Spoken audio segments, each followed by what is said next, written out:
Evet değerli dinleyicilerimiz, tarihlerimiz 16 Aralık 2023, saatlerimiz 21.02 göstermekte. Genç Tatar 145. yayınına hepiniz hoş geldiniz, sefalar getirdiniz. Bendeniz Baybörü, mikrofonun şu anda başındayım. Katımda da bir misafirimiz var. Acaba kim, kendisini tanıtmak ister mi de özünü tanıtmasını rica eteme mikrofona buyurunuz efendim. Merhabalar, ben Konçuy. Hoş geldiniz Konçuy. Siz bir yerden gözüm ısıra ama tam bilmeyeyim. Siz acaba hayırdan geldiniz mi yerge? Aslında beni tanıyorsunuz. Ben de Genç Tatar'da bir yayıncıyım. Bizim yayınımızın ismi Şamatalı Caşlar. Öyle mi? Allah Allah, kulağım bir yerden duygan egen ama unutmuşum. Ben ihtiyarladım, bilesiniz mi? Uzun bir zamandan beri mikrofon başına çıkmayınca unutmuşum. Artık kimler var Genç Tatar'ın çatısı altında? Hangi yayınlar var, hangi yayıncılarımız var unutmamız. Neyse ki Konçuy gibi genç arkadaşlarımız bizge hatırlata. Sağ olunuz Konçuy Hanım. Ya şimdi Sarımay'ı da mı unuttun? Sarımay mı? O kim eken? İşte benim yayın arkadaşım, beraber yayın yapıyoruz Şamatalı Caşlar. Hiç izlemediniz mi bizi ya? Aşk olsun ama. Evet değerli dinleyicilerimiz, Şamatalı Caşlar yayınını izleyip izlemediğiniz mi? Biz de merak etemiz Konçuy Hanım Hazretleri sizge soray. Siz bunu cevabını yazana kadar biz klasik girişimizi yapalım isterseniz. Tabii Konçuy buna biraz yabancı olabilir, o kadar da unutmadık diyelim. Nasılsınız Konçuy Hanım, iyi misiniz efendim? İyiyim, teşekkür ederim. Siz nasılsınız? Biz de iyiyiz, çok teşekkür ederiz. Bugün çok özel bir yayınımız var, çok heyecanlıyım. Dinleyicilerimize çok özel misafirlerimizi getirdik. Çok özel söyleşilerimiz oldu. Onları paylaşacağız. Tabii onların yanında da ikimiz inşallah eşlik etmeye çalışacağız diyelim. İmanım dinleyicilerimiz de iyidir. Onlarla da uzun bir zamandan beri bir araya gelemiyorduk. Özellikle ben mikrofonu da çok özlemişim. İnşallah onlar da iyidir diye umut ediyorum. Bu arada bir yorum gelmiş. Hemen ona bakalım kimden gelmiş. Mukaddes Aydamak hayırlı ay yayınlar demiş. Çok teşekkür ediyoruz Mukaddes Aydam'a. Yorumlarınızı, düşüncelerinizi, önerilerini, görüşlerinizi bekliyoruz değerli dinleyicilerimiz. Evet efendim. Evet, Konçuy da biraz heyecanlı. Öyle yeni bir konuk gelince böyle eli ayağı birbirine dolaştı değil mi Konçuy? Bu kadar heyecanlı olma.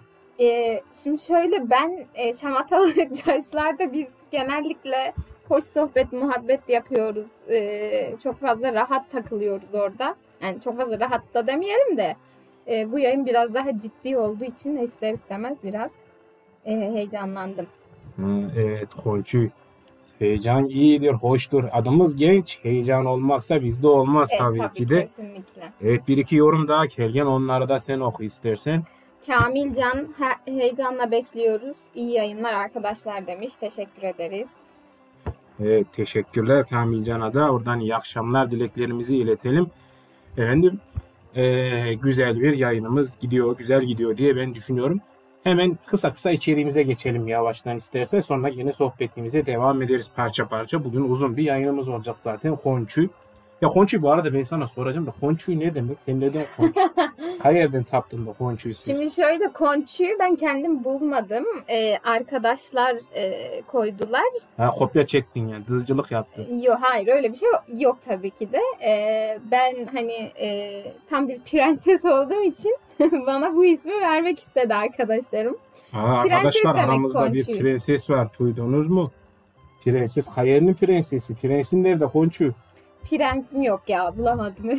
Buradan duyuralım, Konçuy'a bir prens arayın. Beyaz atlı prensimi arıyorum arkadaşlar. Evet, bu arada yine bir iki yorumumuz daha var. Kamilcan size de iyi akşamlar demiş. Çok teşekkürler. Ömer Bircan da selam aleyküm. Konçu'yu karıştırma.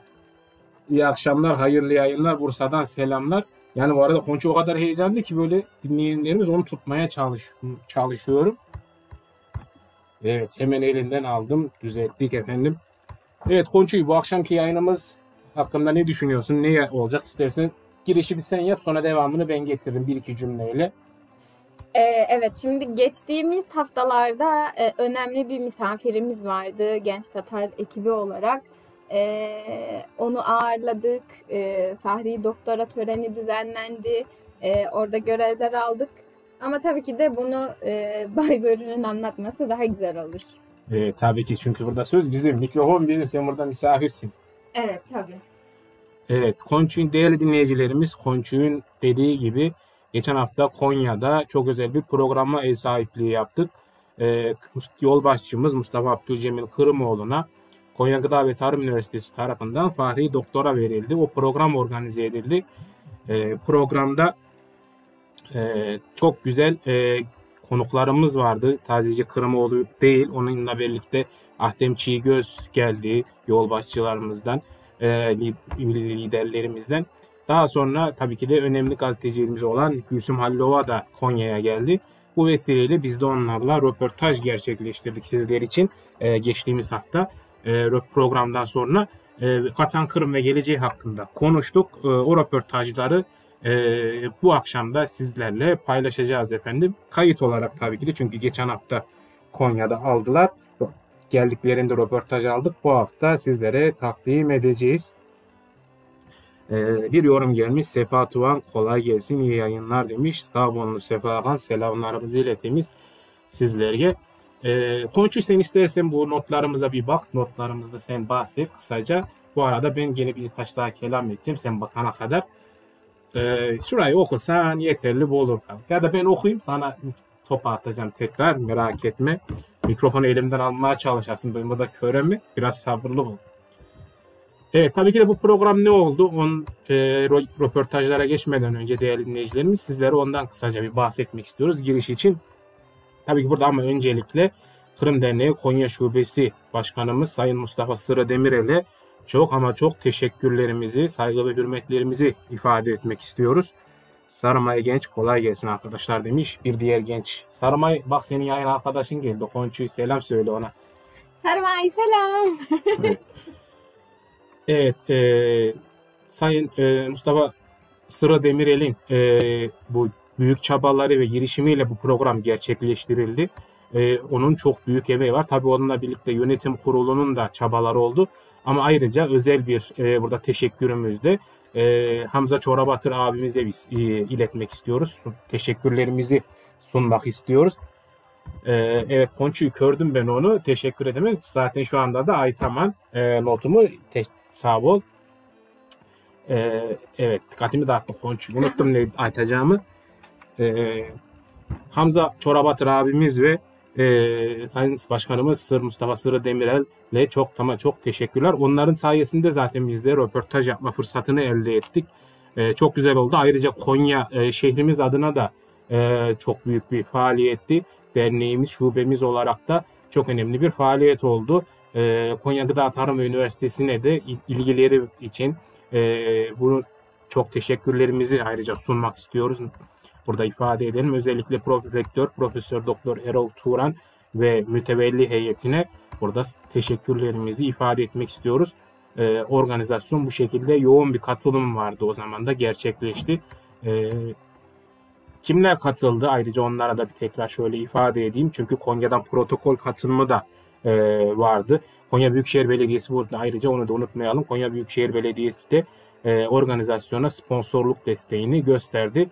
Onlar da çok sağ olsun efendim. Şimdi Konya Vali Yardımcısı Fatih Ahmet Kurt, Konya Büyükşehir Belediyesi Genel Sekreteri Ercan Uslu, Konya Gıda Tarım Üniversitesi Rektörü Profesör Doktor Erol Turan, Kırım Tatar Milli Meclisi Başkan Yardımcısı ve Ukrayna Milletvekili Ahtem Çiğgöz, Kırım Milli Varlık Vakfı Başkanı Lenur Mambetov, Konya Gıda Tarım Üniversitesi Mütevelli Heyeti Başkanı Profesör Doktor Mehmet Kılıç, Kırım Tatar Milli Kurultay Delegesi Şevket Usmanov, Kırım Türkleri Kültür ve Yardımlaşma Derneği Genel Başkanı Mükremin Şahin, Kırım Vakfı Başkanı Tuncay Kalkay, Kırım Gelişim Vakfı Başkanı Ümit Şilit, Kırım Derneği Konya Şubesi Başkanı Mustafa Sırrı Demirel, Türkçet Ukrayna Derneği Başkanı İsmet Yüksel, Panko Birlik Genel Başkanı ve Konya Pancar Ekicileri Kooperatif Yönetim Kurulu Başkanı Ramazan Erkoyuncu, siyasi parti temsilcileri, sivil toplum kuruluşlarının temsilcileri, muhtarlar, basın mensupları, akademisyenler ve öğrencilerin katılımlarıyla bu gerçekleşti Fahri Doktora töreni. Burada görsellerini eminim ki sizler de görmüşsünüzdür hafta içerisinde, 2 hafta boyunca haberlerde. Çok yoğun bir katılım vardı. Program Kırım Tatar Milli Marşı Antetgenimiz, Türk İstiklal Marşımız ve Ukrayna Milli Marşlarının okunmasıyla başladı. Akabinde Kırım Haber Ajansı'nın Kırımoğlu için yolbaşımız için hazırladığı belgesel gösterimi yapıldı. Belgesel gösteriminin ardından açılış konuşmalarına geçildi programda değerli dinleyicilerimiz. Şube Başkanımız Mustafa Sırrı Demirel, Konya Büyükşehir Belediye Başkanı Genel Sekreteri Ercan Uslu ve Konya Gıda Tarım Üniversitesi Rektörü Profesör Doktor Erol Turan açılış konuşmalarını yaptı. Programın önemini, neden yolbaşımız Kırımoğlu'na böyle bir doktora takdimi yapıldığını açıkladılar, ifade edildi. Açılış konuşmalarının ardından doktora programı yapıldı. Yolbaşımız Kırımoğlu'na cübbe giydirildi ve Fahri Doktora belgesi takdim edildi. Değerli dinleyicilerimiz, akabinde de yolbaşçımız konuşmalarını yaptı ve plaket takdimleriyle program sonuçlandı. Böyle bir program yapıldı. Programın akabinde de biz gençler olarak yolbaşçımız Kırımoğlu, Ahdem Agamız ve Gülsüm Halilova ile birebir konuşma şansına sahip olduk. Fırsatını yakaladık. Gençler olarak onlardan bilgiler öğrendik. Özellikle yolbaşçımızdan büyük nasihatler aldık. Bizim için paha biçilmezdi. Onunla bir araya gelme şansı da kim bilir belki kaç sefer başımıza gelir. Böyle büyük bir insan için. Değil mi Konçu? Sen Tabii ne ki düşünüyorsun bu konuda? Yani gerçekten çok güzeldi program ve hani Konya'da böyle bir organizasyonun içerisinde genç Tatar olarak bulunmak bizim için çok büyük bir şanstı. İnşallah nicelerine de erişiriz diyorum. Evet Konçu'yu çok teşekkürler. Evet değerli dinleyicilerimiz, programa da sizlere hatırlattıktan sonra ve yayınımız içeriğinden bahsettikten sonra isterseniz biz biraz daha kenara çekilelim, biraz fazla konuşmayalım diyecektim. Yorumlar var. İstersen Konçu sen röportajımızın ilk konuğumuza geçmeden önce yorumları oku. Daha sonra ilk konuğumuza alalım. Sarımay gerçekten benim yayın arkadaşım. Beni asla yalnız bırakmıyor. Kolay gelsin arkadaşlar. Konçümensiz yayında mı demiş. Evet Sarımaycığım. Yani sen yokken ben yayınlara devam ediyorum. Konçümen yayın ondaydı. Zor işte Baybörü Bey'im. Sürekli dikkat dağıta demiş. Bu konu hakkında yorum yapmıyorum. Bence Sarımay'la yayın yapmak daha zordur diye düşünüyorum. Evet. Baybörü de burada evet dedi ve bana katıldı. Ama güzel bir yayın olacak. Teşekkür ederim. Evet, Konçu İBN'de Kalakay'ı bir an andım. Evet, bitti mi yorumlar? Sermelder iyi yayınlar demiş. Weber orijinal iyi yayınlar abilerim ablalarım demiş. Çok teşekkürler. Kırımlı iyi yayınlar kolay gelsin demiş. Sağ ol. Sevgi Akgül iyi yayınlar demiş. Buradan selamlarımızı iletiyoruz değerli dinleyicilerimiz. Evet efendim, ilk konuğumuzu alacağız. İlk konuğumuz Kırım Tatar gazeteci, cesur gazetecimiz Gülsüm Halilova olacak değerli dinleyenler. Gülsüm Halilova ile röportajı hemen yorumunu okuduğumuz Sevgi Hanım gerçekleştirdi. Ona da çok teşekkür ediyoruz. Burada güzel bir denk geliş oldu. Evet, ben burada hemen röportajı hazırlıyorum. Konçu istersen Gülsüm Hanım'ı bir kadın olarak, aramızdaki sen de bir kadın yayıncı olarak sen takdim et istersen. Bir iki cümleyle burada ben de o arada röportajı hazırlamış olayım. Şimdi Gülsüm Halilova gerçekten özbenliğimizi güzel anlatan ve olayların içinde sürekli bizleri bilgilendirmeye çalışan saygı duyduğumuz bir genç olarak hem de saygı duyduğumuz bir iş yapıyor. Bizi her platformda bilgilendirmeye çalışıyor. Kendi özbenliğini korumaya çalışırken bizlere de örnek oluyor açıkçası. O yüzden onlarla röportaj yapabilmek gerçekten çok değerli. Bize her anlamda yol gösterdiği için çok mutluyum açıkçası. O yüzden röportaja geçebiliriz bence. Teşekkürler Konçu. Evet değerli dinleyicilerimiz, Kırım Tatar gazeteci Gülsüm Halilova ile yaptığımız söyleşi sizlerle. İyi izlemeler.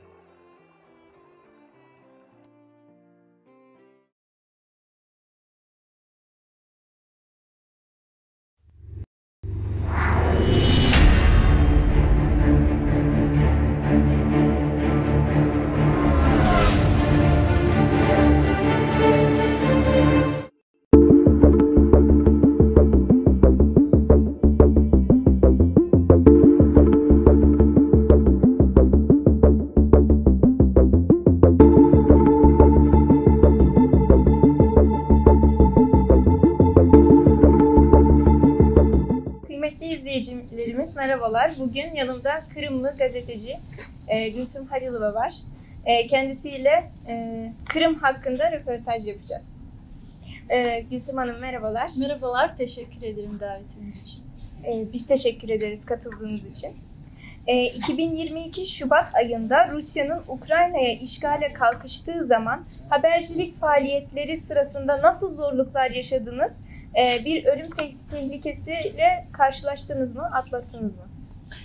Yani tabii savaş başladığında ölüm tehdidi herkeste var. Yani herkes ölüm tehdidi altındaydı. Çünkü Rusya ilk günlerde Kiev dahil olmak üzere Ukrayna'nın bütün şehirlerini, bütün bölgelerini bombalıyordu ve o dönem biliyorsun şimdi olduğu gibi Ukrayna'da hava savunma sistemleri çok iyi değildi. Ve bombalar altında insanlar bazıları şehirleri terk ediyor, diğerleri metrolara, sığınaklara iniyordu ve bizler de tabii ki sığınaklara inmemiz, metrolara inmemiz lazımdı ama gazetecilik faaliyeti farklı şeyleri gerektiriyor biliyorsunuz. Ve biz gazeteci olduğumuz için ben yalnız değildim. Tabii ki yanımda kameraman arkadaşlarım, bütün ekip arkadaşlarım vardı ve bizler bombaların altında ve Ukrayna'nın bombalanan alt yapısı yanlarında işte videolar çekiyorduk, öyle şekilde çalışıyorduk. Hatta şunu hatırlıyorum, ilk başlarda Kiev'den insanlar çok sayıda çıktıkları için Kiev bomboştu. Yani böyle bir dünyanın sonuyla alakalı bir film gibi düşünün. Şehir bomboş, insanlar ya evlerinde ya sığınaklarda yani metrolarda ya da tamamen şehri terk etmiş ve Ukrayna'nın batı bölgelerine gitmişti. Kiev bomboş ve dükkanlar kapalı. İnsanlar da panik içinde ilk günden dükkanlardan her şeyi silip süpürdükleri için ekmek bulmak bile zordu. Hatırlıyorum savaşın 4. mü 5. mi günüydü. Arkadaşımla beraber kanaldan çıktık ki biz hepimiz bir kanalda yaşıyorduk o dönem. Kanaldan çıktık diyorum gidelim ekmek bir şey bulalım çünkü bütün gün işte tuna balığı konserveleri vardı ve bıktım tuna balığından illallah ettim artık muhtemelen 10 yıl yemem savaş başlarında yediğimiz için. Diyorum gel bir ekmek bulalım bir şey bulalım çünkü yani dayanamıyorum artık. Çıktık ekmek aramaya. Böyle bir durumda olacağımı hiçbir zaman düşünmemiştim aslında. İnsan savaş alanında böyle zorluklarla karşılaştığı zaman ekmeğin kıymetini anlıyormuş. O an iyi anladım. Çıktık ekmek aramaya, dükkanlar kapalı, yürüdük. 1-2 kilometre, 3 kilometre falan yürüdük. Bulduk dükkanı. Ekmek satmıyorlardı. Bildiğin insanlara dağıtıyorlardı. Biz de aldık. Ben diyorum bir video yazmamız lazım. Gel orada bir park vardı. Parka gidelim. Orada bir video yazalım. O parkın yanında da bir bina vardı. O binanın yanında telekullesi vardı. Yani televizyon kullesi. Ben diyorum gel o parkta o televizyon kullesi yanında video falan çekelim. Twitter'a yükleyeceğim ya. İşte bugün bu oldu. Sonra yürüyoruz o parka doğru. İçime kötü bir kurt düştü, bir şey düştü. Gitmek istemiyorum diyorum.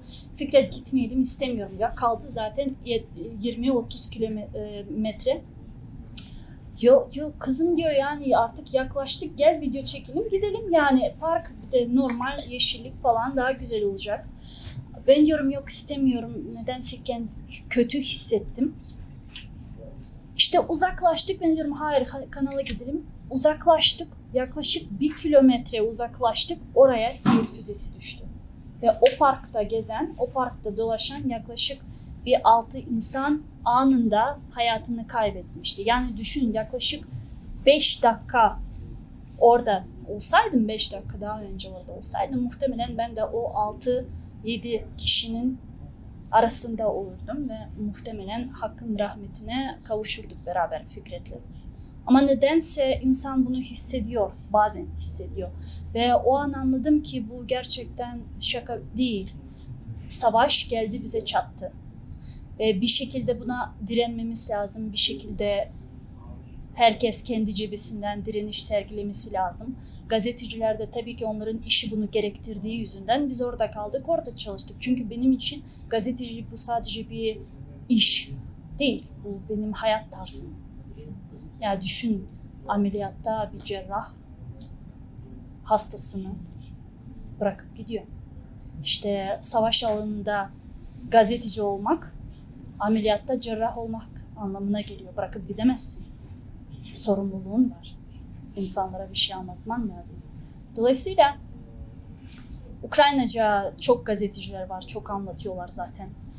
Ama ben Türkçe bildiğim için, bir de Kırım Tatar Türk'ü olduğum için kendime Türk dünyasına bu savaşı anlatmayı, Kırım Tatarlarını anlatmayı borç saydım. Ve her gün böyle bir tehdit altındaydık aslında. Ama o an ben onu düşünmüyordum, tamam mı? Yani ben yok bugün öleceğim, yarın değil. Zaten bunu düşünsen kalamazsın, ayakta kalamazsın. O yüzden düşünmüyorsun bunu.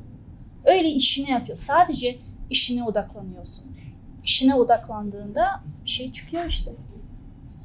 Teşekkür ederiz. Sıradaki sorumuza geçelim isterseniz. Savaş sırasında teknolojik ve elektronik cihazları nasıl şarj ettiniz? İnternete nasıl ulaştınız? Şimdi ben ilk başlarda kanalda yaşıyorduk biliyorsunuz. Çünkü şehir kapalı, yollar kapalı, her yerde askerler falan. Ve biz kanal ekibiyle beraber bir binada yaşıyorduk. Zaten kanalın her zaman rezerv sistemleri vardı. Yani biz elektrikle ilk başlarda jeneratörlerde olduğu için, çünkü büyük bir kanal her zaman farklı riskler olabilir ve kanal bu riskleri önceden görerek farklı adımlar yapıyor. O yüzden bizim ilk başta böyle sorunlarla, teknik anlamda sorunlarla karşılaşmamıştık.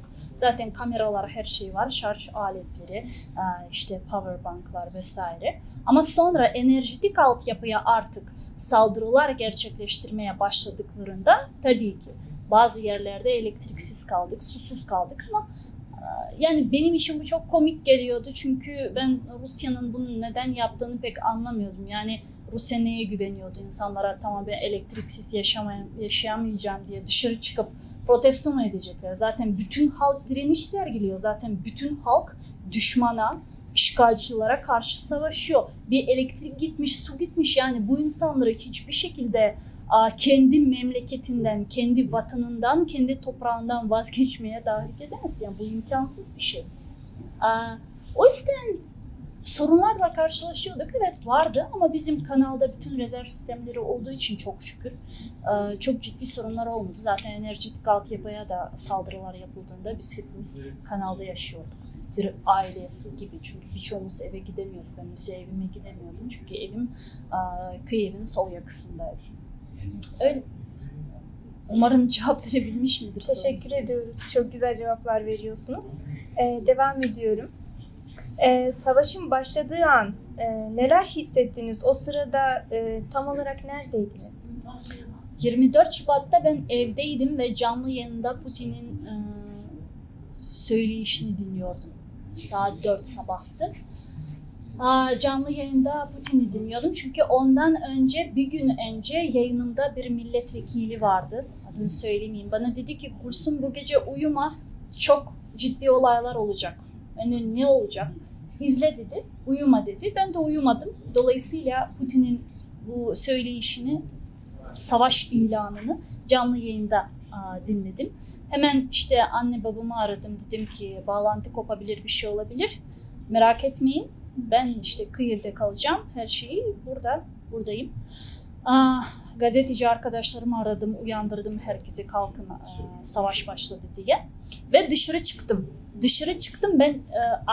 Ben 23. katta yaşıyordum ve pencereden patlamaları gördüm. Sonra dışarı çıktım, video yazacağım. Çünkü o an ne hissettim ben biliyor musun? Bana o an annemle babamla görüştüm. Kızım Kiev'den çık dediler. Gazeteci arkadaşlarımı aradım Türkiye'den, dedim ki savaş başladı, Gülsüm çık diyorlar. Sonra farklı insanları aradım, Gülsüm çıkman lazım çünkü Kiev'i ele geçirecekler. 3 gün var, 3 günde Kiev ele geçirilecek dediler. Yani gerçekten öyle bir beklenti vardı ilk başlarda, Kiev ele geçirileceği. Ben de şunu düşündüm, yahu ben 2014 senesi vatanımdan, Kırım'dan, ana toprağımdan gitmek zorunda kaldım. Ve bunu şimdi yeniden Ruslar geliyor diye Kiev'i terk etmek gururuma yediremiyordum bunu, tamam mı? Ve ben karar aldım, hayır Kiev'de kalacağım çünkü 2014 senesi Ruslar Kırım'a geldi. Ben Kırım'dan gitmek zorunda kaldım. Şimdi Kiev'deyim, yine Ruslar geliyor. Tamam, şimdi Kiev'den Lviv'e gideyim, Lviv'e Ruslar gelirse daha ne kadar kaçabilirim ki diye düşündüm ve dedim ki hayır. Bitecekse de bizim hayatımız burada bitsin. Sonuçta ne kadar yaşadığın önemli değil, nasıl yaşadığın önemli.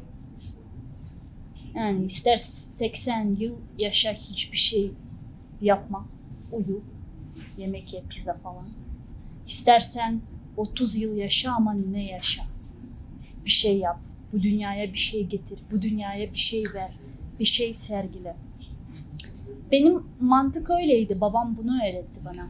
O yüzden ben Kiev'de kalacağım kanaatine vardım ve bununla alakalı hatta video bile yazdım.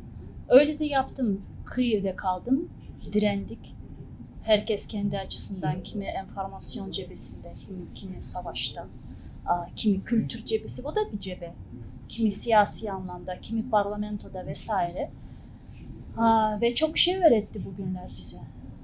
Kaldık, direndik ve inşallah zafer Ukrayna'nın tarafında olacak. Çünkü bir millet vatanı için, özgürlüğü için, bağımsızlığı, toprağı için direniş sergiliyorsa ve gerçekten mazlum ise muhakkak kazanır. Ben buna inanıyorum.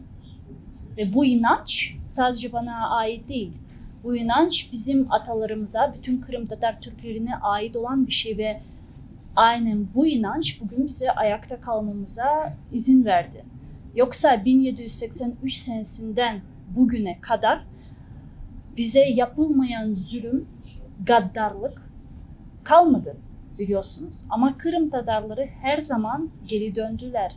Her zaman hayatta kalma çabası vererek ayakta kaldılar. Ve bugüne kadar bizi öldürmeye çalışanlar artık çoktan yok ama biz varız ve var olacağız ve bu güç veriyor. Teşekkür ediyorum. Sıradaki sorumuza geçiyorum. Buyurun.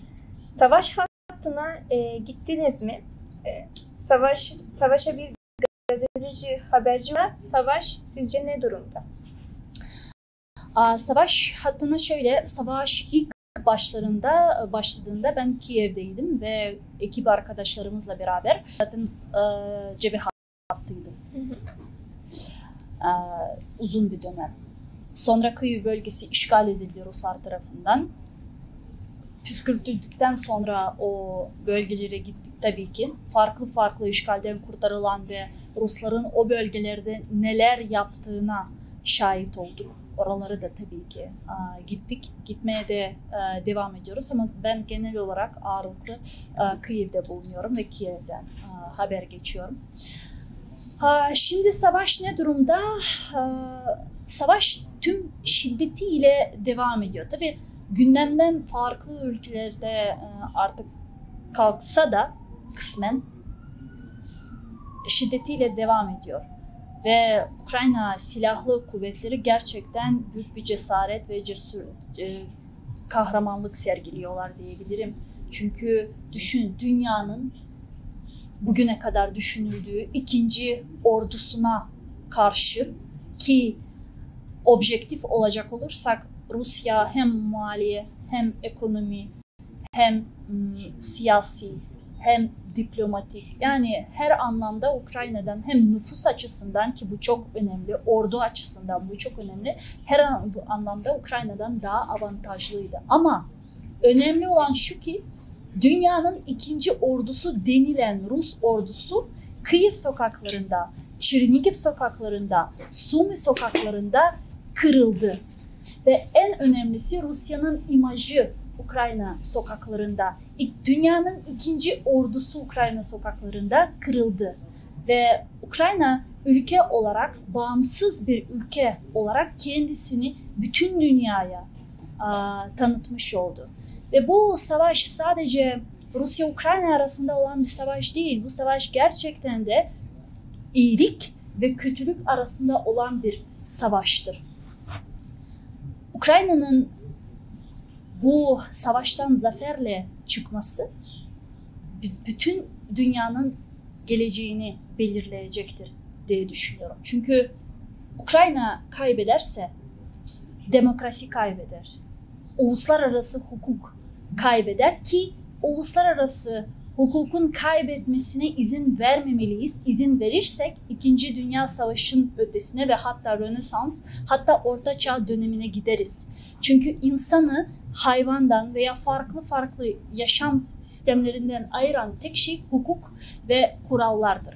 Hukuk çiğnenir ise hiçbir şeyimiz kalmaz. O yüzden bugün Ukrayna demokratik değerler, uygar dünya için savaş sürdürüyor ve Ukrayna'ya destek veren müttefikleri, Ukrayna'ya destek veren ülkeler aslında bir yandan da Ukrayna'yı değil kendilerini düşünüyorlar. Çünkü biliyorlar ki bugün uygar dünya kaybeder ise ve otoriter devletler bu savaşı kazanırsalar artık otoriter devletleri hiç kimse tutamaz ve onların namlunun ucunda hangi ülkenin, hangi devletin olacağını kimse kestiremez. O yüzden söylediğim gibi bu savaş iyilik ve kötülük arasında olan bir savaştır. Ve biz biliyoruz ki iyilik inşallah her zaman kazanır.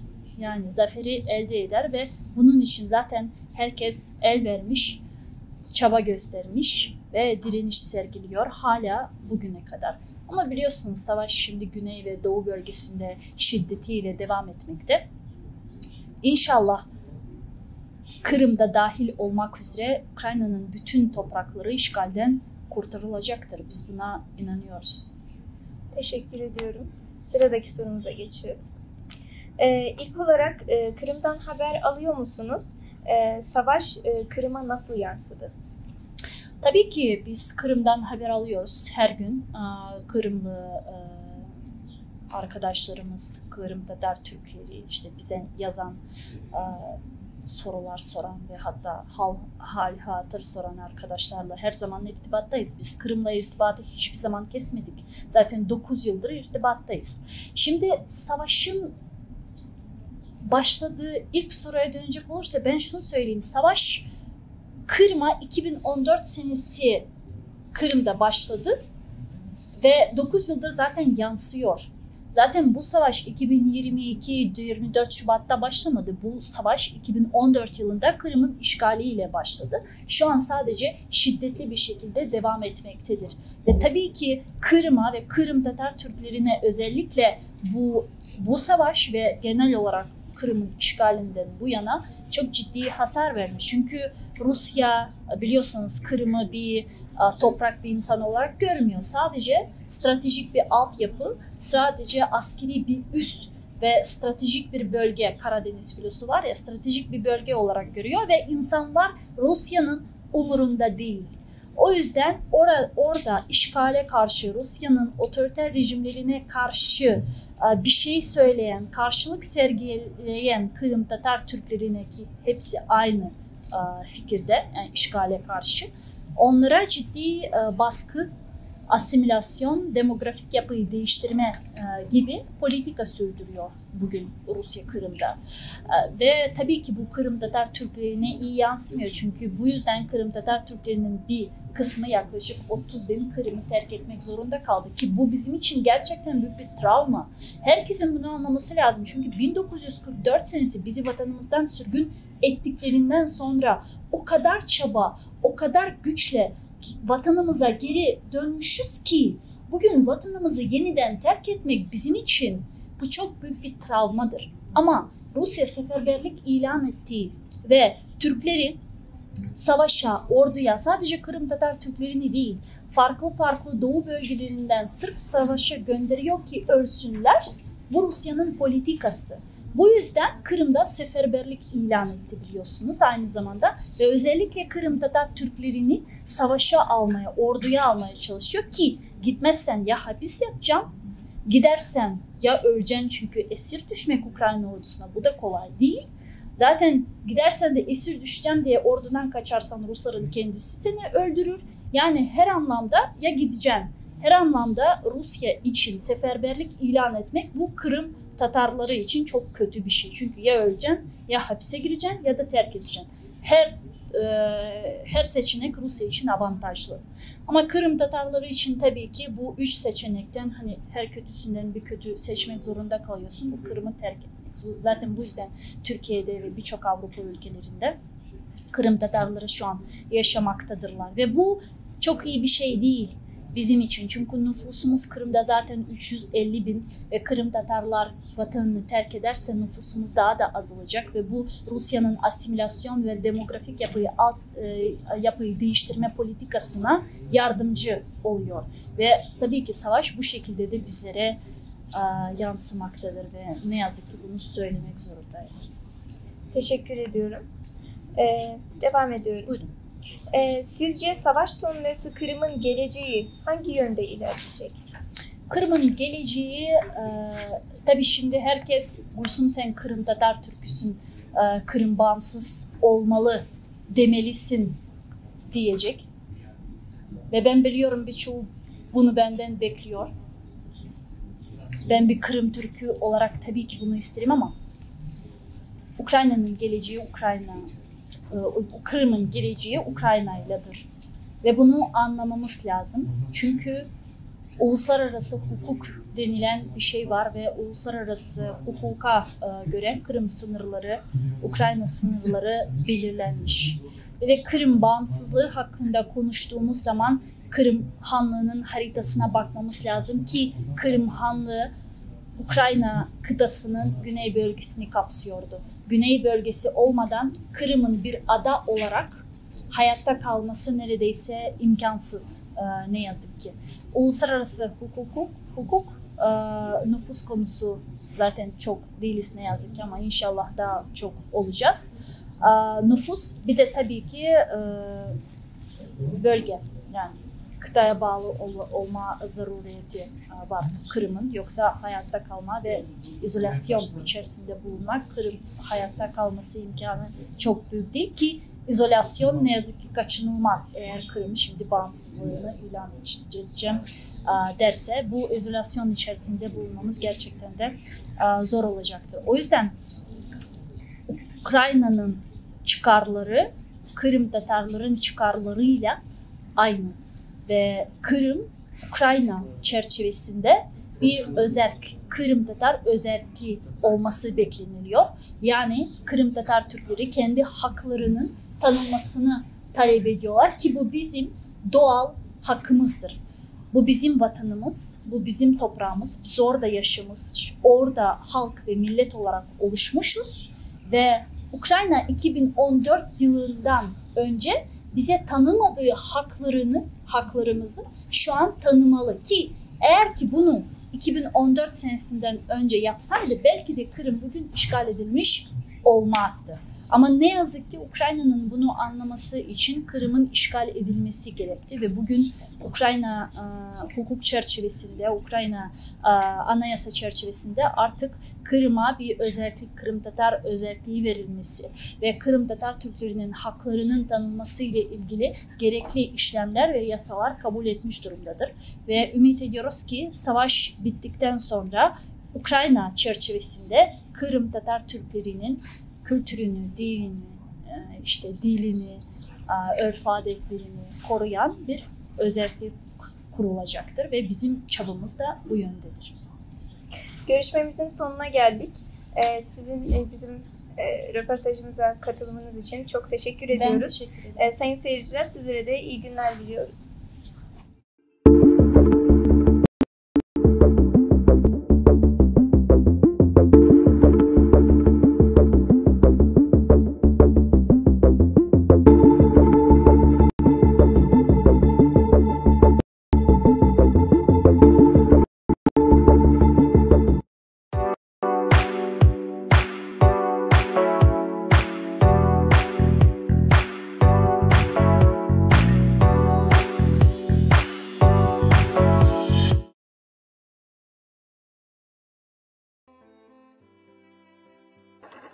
Evet değerli dinleyicilerimiz, Gülsüm Halilova ile röportajımızdan sonra tekrardan sizlerle beraberiz. Oldukça güzel, önemli konuları konuştuğumuz bir röportaj oldu. Görüşlerinizi yeni yorumlarda bekliyoruz diyelim ve yorumlardan bahsetmişken röportaj esnasında gelen yorumlara bir bakalım. Kırımlı Gaming böyle de kop konuşa ya demiş. Teşekkürler. Biraz daha az konuşalım o zaman. Kamilcan demiş ki o Hilmi Reis burada selamlar demiş. Kırımlı Gaming'de sağ olasın Kamil Başkanım demiş. Dilara Altın iyi yayınlar demiş. Çok teşekkürler. Ve Bülent Tanatar Bey'den de gelen bir yorum var. İyi yayınlar demiş. Çok teşekkürler Bülent Bey'e de ki ona da 2 yayın önce konuk olarak almıştık. Veli İbrahim ve dönemini konuşmuştuk Kırım'da. Kendisine tekrardan teşekkürlerimizi ifade edelim. Ve diğer dinleyicilerimiz sizlerden de yine yorumlarınızı bekliyoruz efendim. Evet Konçu sen de dinledin röportajı. Söyleyeceğim birkaç kelime ifade var demiştin. Neler söylemek istiyorsun? Buyur. Şimdi gerçekten röportaj çok güzeldi. Selvi arkadaşımıza teşekkür ederiz. Çok güzel sorular sordu. Gülsüm Halilova'dan çok güzel yanıtlar aldık. Öncelikle hani şu soru benim çok hoşuma gitti. Hani savaş başladığında alandaydın, nasıl hissettin diye sordu, ne yaptın diye sordu. Gerçekten Gülsüm Hanım çok duygulu bir şekilde cevap verdi. Hani korkunun ecele faydası yok dedi. Sonuçta biz Kırım'dan farklı şehirlere yerleşmek durumunda kalan vatandaşlar olarak kendi vatanımıza gitmeyi çok istiyoruz. Oradan uzaklaşmak durumunda kaldık. Kendisi de bu vasıtayla Kiev'e gittiğini ve orada tekrardan bir Rus işgaline maruz kaldığını ama artık kaçmanın kendi gururuna yediremediğini söyledi. Çok haklı, çok anlamlı buluyorum ben bunu. İnşallah hani zaferle sonuçlanır. Gerçekten paylaştığı şeyler çok anlamlıydı. Özellikle biz gençlerin yolunu aydınlatırken bizi bu davamızdan vazgeçirmemek için önemli anekdotlar paylaştı. Yani ben çok açıkçası duygulandım Gülsüm Halilova'yı dinlerken. Güzel bir röportaj olmuş. Teşekkür ederiz. Çok sağ ol Konçu. Dediğin gibi çok güzel bir röportaj. Önemliydi. Benim için de vurgulayıcı noktalar orasıydı. Çok sağ ol ama bir cümlesi vardı. O çok önemliydi. Yani istersen 80 sene yaşa, kaç sene yaşadığın önemli değil ama nasıl yaşadığın önemli diye bir ifadeydi. Evet ben de ona naçizane katılıyorum. Gerçekten nasıl yaşadığın önemli. Bu hayatta neler yaptığın önemli. Yani evet bir de mesela şöyle bir şey söyledi. Hani bir cerrah ameliyat esnasında hastasını bırakıp gidemez. Kendisi de bir savaş varken orayı bırakamaz. Çünkü bir gazeteci ve bize her zaman doğru bilgiyi verme hedefiyle yaşıyor. Kendi işini aşkla yapıyor. Ne kadar zor bir durum içerisinde olsa da hem vatanını kurtarma isteğiyle hem de doğru bilgiyle insanları aydınlatma hevesiyle gerçekten çok güzel işler başarıyor. Gülsüm Halilova gerçekten bizim rol edineceğimiz bir insan. Evet Konçu, bu arada Sefa Çevik'ten bir yorum var. İyi yayınlar demiş. Çok teşekkür ediyoruz. Değerli dinleyicimiz, bu arada bir uyarı geldi. Böyle dış ses olarak bir böyle cızırtılı bir ses gelip gidiyor olabilir dinleyicilerimiz. O bir ufak bir teknik aksaklık, bilgisayarımızdan kaynaklı. Tekrardan kusura bakmayın diyelim. Burada özürlerimizi de iletelim. Düzeltmeye çalışacağız elimizden geldiğince. Değerli dinleyicilerimiz, sıradaki konumuz ise Kırım Tatar Milli Meclisi Başkan Yardımcımız Ahtem Çiğgöz Beyefendi olacak. Kendilerini konuk alacağız. Yaptığımız söyleşiyi sizlere aktaracağız kayıttan değerli dinleyicilerimiz. Ahtem Ağamızla da ilk kez burada tanışma fırsatına eriştik. Nail olduk diyelim. Kendisi çok böyle dirayetli, güçlü bir insan. Zaten Kırım Tatar Milli Hareketi'nde baktığımızda tarihimizde ta Numan Çelebi Cihan'dan 1917 gençliğinden bu zamana kadar hep dirayetli insanların sayesinde varlığını sürdürmüş. Halkımızla beraber güçlü insanların varlığında bugünlere kadar gelmiş. Bizim gençlere bırakılan miras da bu. Bizim gençlerin de güçlü olması lazım diye düşünüyoruz. Bu ilk girişten sonra şunu da söylemek istiyorum. Hani o gücü kendisinde görünce benim inancım daha da arttı. İmanım diyeyim. Hani davaya iman denir ya. Öyle çok klişe bir laf. Hani çok büyük bir laf ama onu hissedebiliyorsunuz. Yani o insanları görünce ki zaten Yolbaşçımız Akay'la yaptığımızda da onu derinlemesine hissettik. Burada ayrıca önemli olan bir nokta, Ahtem Çiğgöz'ü şöyle biraz hafızalarımızı geriye götürdüğümüzde, yanlış olmazsa 2017 yılları olması lazım. İlmi Ümerov'la birlikte bir hapishaneye düşmüştü. Rusya'nın şu anki yaptığı, her zaman yaptığı gibi asılsız suçlamalarla ve zorla akıl hastanesine yatırılmıştı. Yani hapishanede yaşadıklarını siz tahmin edin. O durumdan, o cendereden çıkıp geldi Ahtem ağamız. Yani zindanlardan da geçti. Hani o zamanki güçlüğü, bu mücadelenin, milli hareketin en çetin dönemini bütün zorluklara göğüs gererek yaşadı. O açıdan ondaki dirayetin bir yansıması da oydu benim gördüğüm. Hani onlar o zorluklara göğüs gerip hala mücadeleye devam ederken, ki yaşları da belli, hani durumları da belli. Biz gençlerde ümitsizliğe hiçbir zaman yer vermemek lazım diye düşündük. Hani öyle de düşünüyoruz değerli dinleyicilerimiz. İsterseniz zaten bence tahmin ediyorum ki söyleşide de bunu göreceksiniz siz. O açıdan direkt röportajımıza geçelim. Gene sözü uzatmayalım. Konçuy, sen ne diyorsun? Sence de geçelim mi, yoksa söyleyeceğin var mı? Yani çok etkilenmiş bir şekilde konuştun. O yüzden ben de sabırsızlıkla dinlemek istiyorum. Tamamdır o zaman. Evet değerli dinleyicilerimiz, Kırım Tatar Milli Meclisi Başkan Yardımcısı Ahtem Çiğgöz ile yaptığımız söyleşi sizlerle. İyi izlemeler.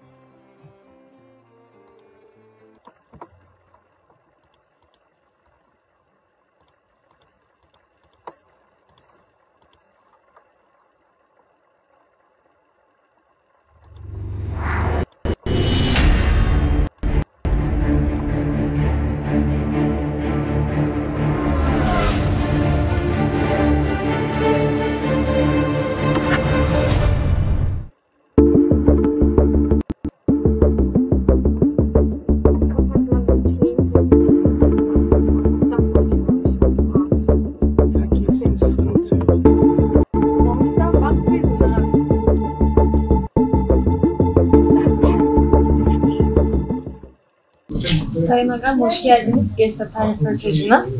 Direkt sorulara başlayacağım ben, dilerseniz. İlk olarak bize savaşın son durumu hakkında bilgi verebilir misiniz? Şu an Ukrayna-Rusya savaşı üzerinde. Savaş şimdi en kızgın zamanı. Bizim askerlerimizin birlikte durumu zor olsa da ama dünyanın yardımını, bizim partnerler yardımını biz Rusya'nın yaxşı edip şamarlayıq. Şimdi kış zamanı geldi ve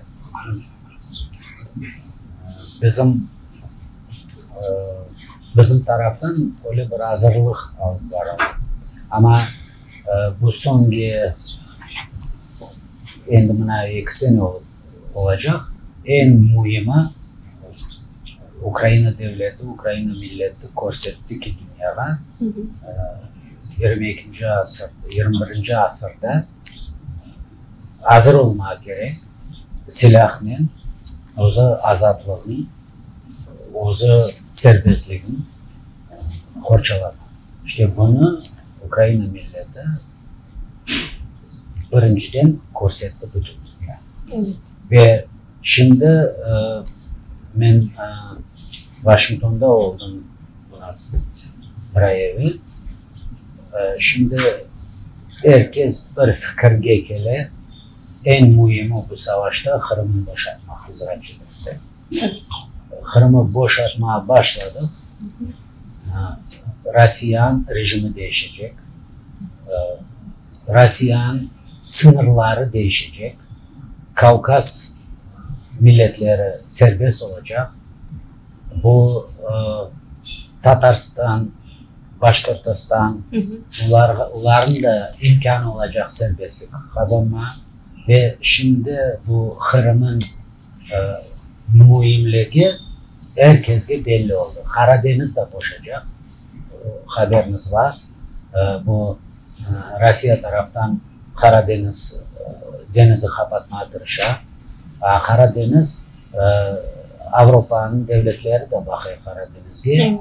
Ve bu Karadeniz'in faktörü işte bu Avrupa'nın birliğine karışma çıkarmak. Rusya tarafı.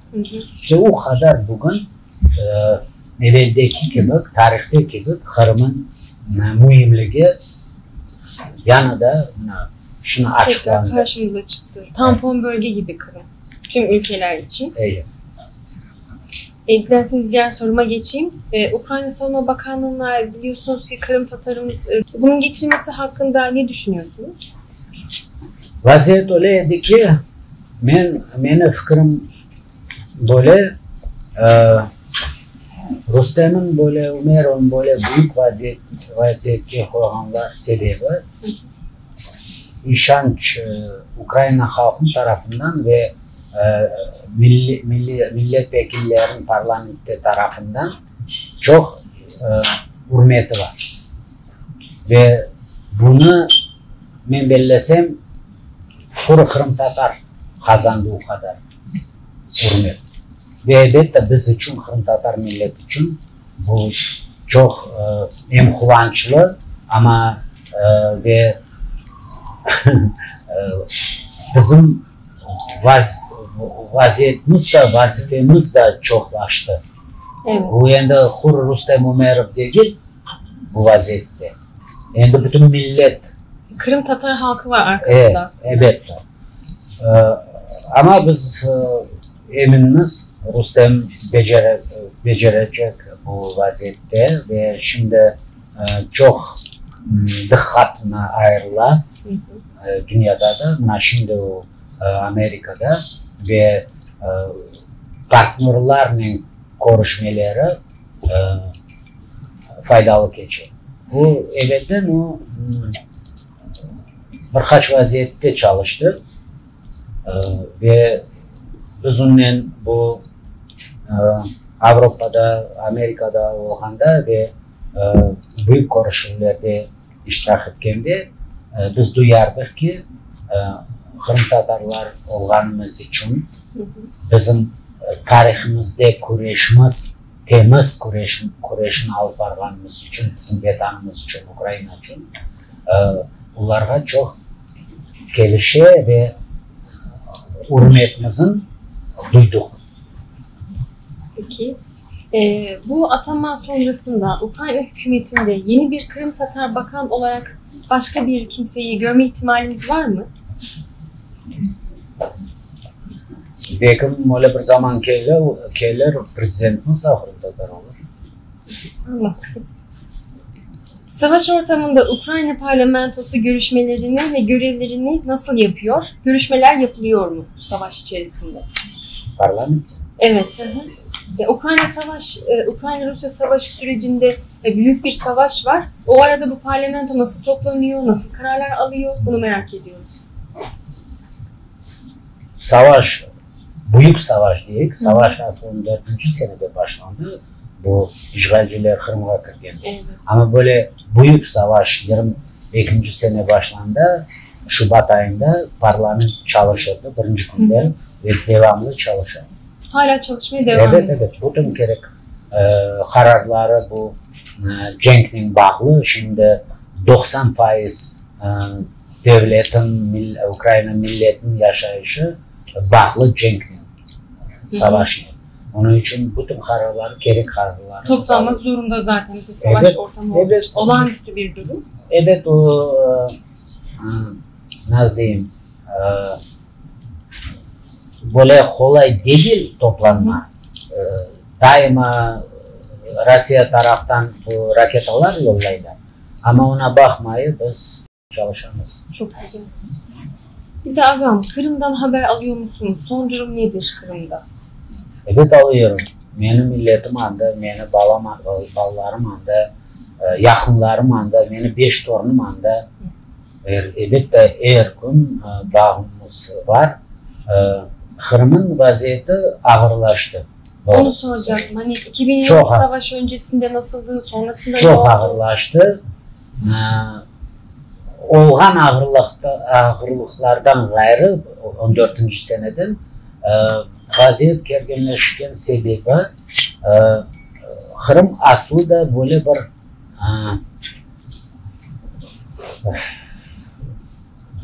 bu andaki yaşayan insanlar ve anda kelgen Ruslar için kaçıyor.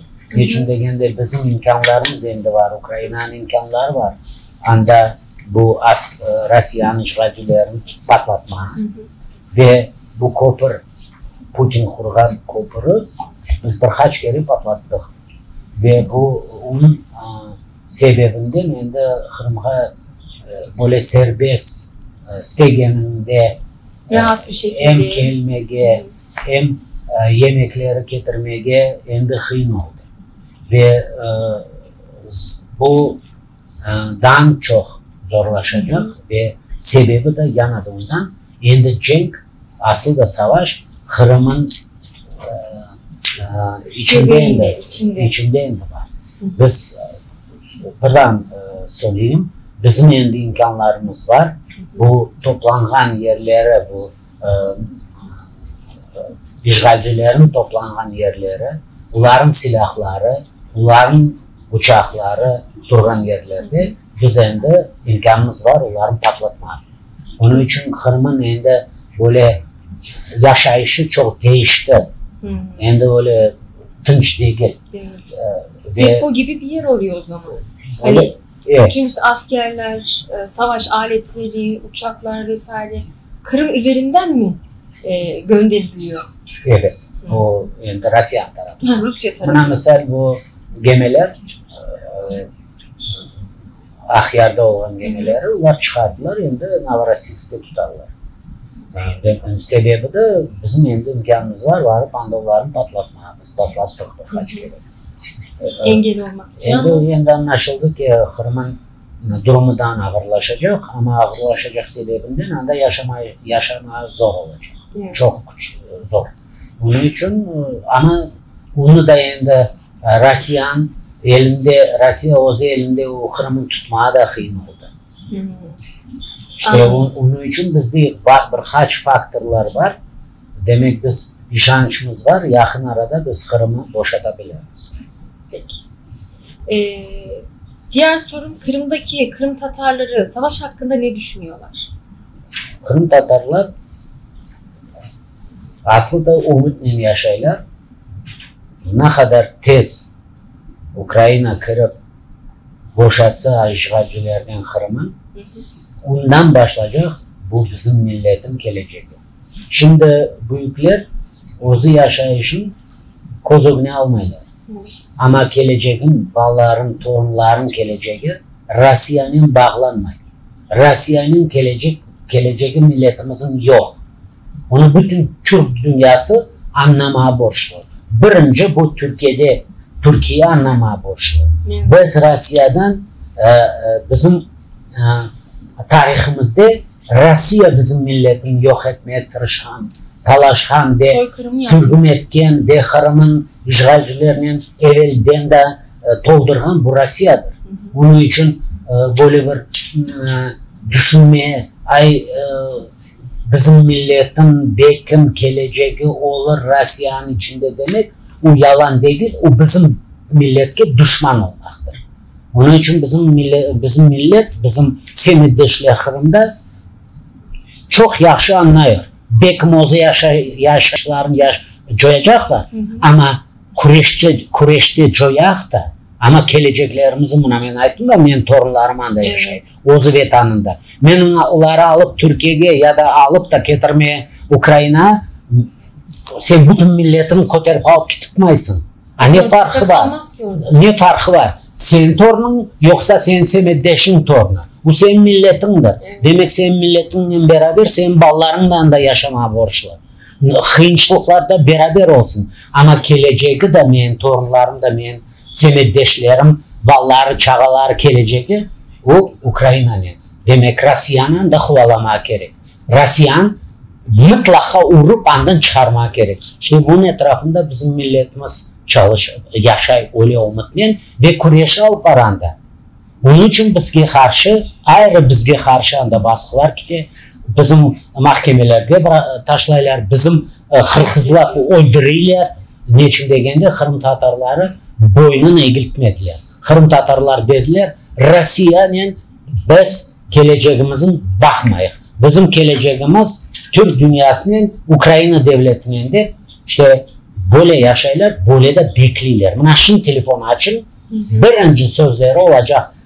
Nasıl tez kırseniz Kırım'a, o kadar bizim kurtaracaksınız, o kadar bizim milletimizin kurtarmaya ve geleceğine yol açarsınız.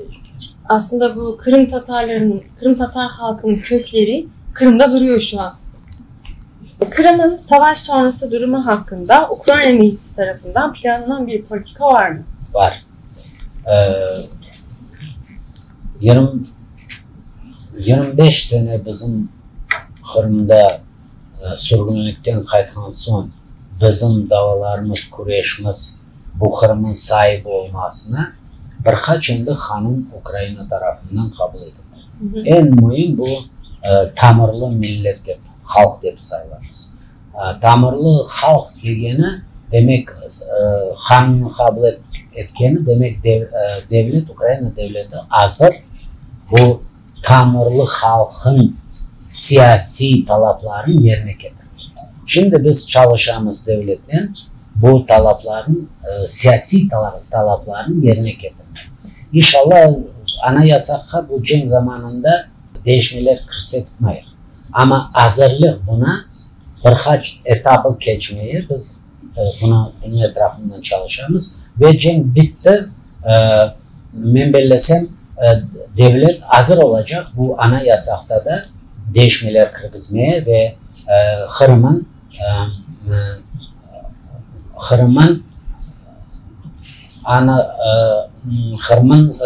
Kırım Tatarların avtonomiyası bizde avtonomiya bilir kabul etmeye. Ve en mühimi çoğluğu Ukraynalıların çoğluğu bizge kol tutarlar. Demek destek veriyorlar. Demek hakimiyet değişebilir, prezident değişebilir ama değişseler de saylanan söylerin mecbur, yandan saylanan söylerin mecbur olacak. Bu Ukrayna halkın isteğini demek bizge bu siyasi bizim talapların yerine getirmeye yardımcı olacak. Diğer bir sorumuz, işgalden sonra Kırım Özerk Cumhuriyeti Anayasası'nın hazırlandığına dair haberler çıkmıştı. Böyle bir anayasa çalışmaları yapılıyor mu? Evet, şimdi size söyledim nasıl biz çalışmalar yapmamız ve inşallah son durum böyle. Aslında o sınıfında ben Ukrayna'da böyle sualler bana koyduğunda Kırım'ın işgalcilerden boşalgan son nasıl koruyuyorsunuz degende ben dedim men ayağım ozu ve tanıma bir ayağım koysam ben endi onun sabısı olacağım ve nasıl anda bizim millet yaşayacak, nasıl usuller yaratacağımız, nasıl aslı da Ukrayna davranacak Kırım'da o bizim milletten bağlı olacak. İşte sizge de öyle cevabı verin. İnşallah bizim ayağımız Kırım'ın ana toprağımıza bassın. Biz nasıl 87. seneden geçken asırda 87. seneden Sovet devleti var idi.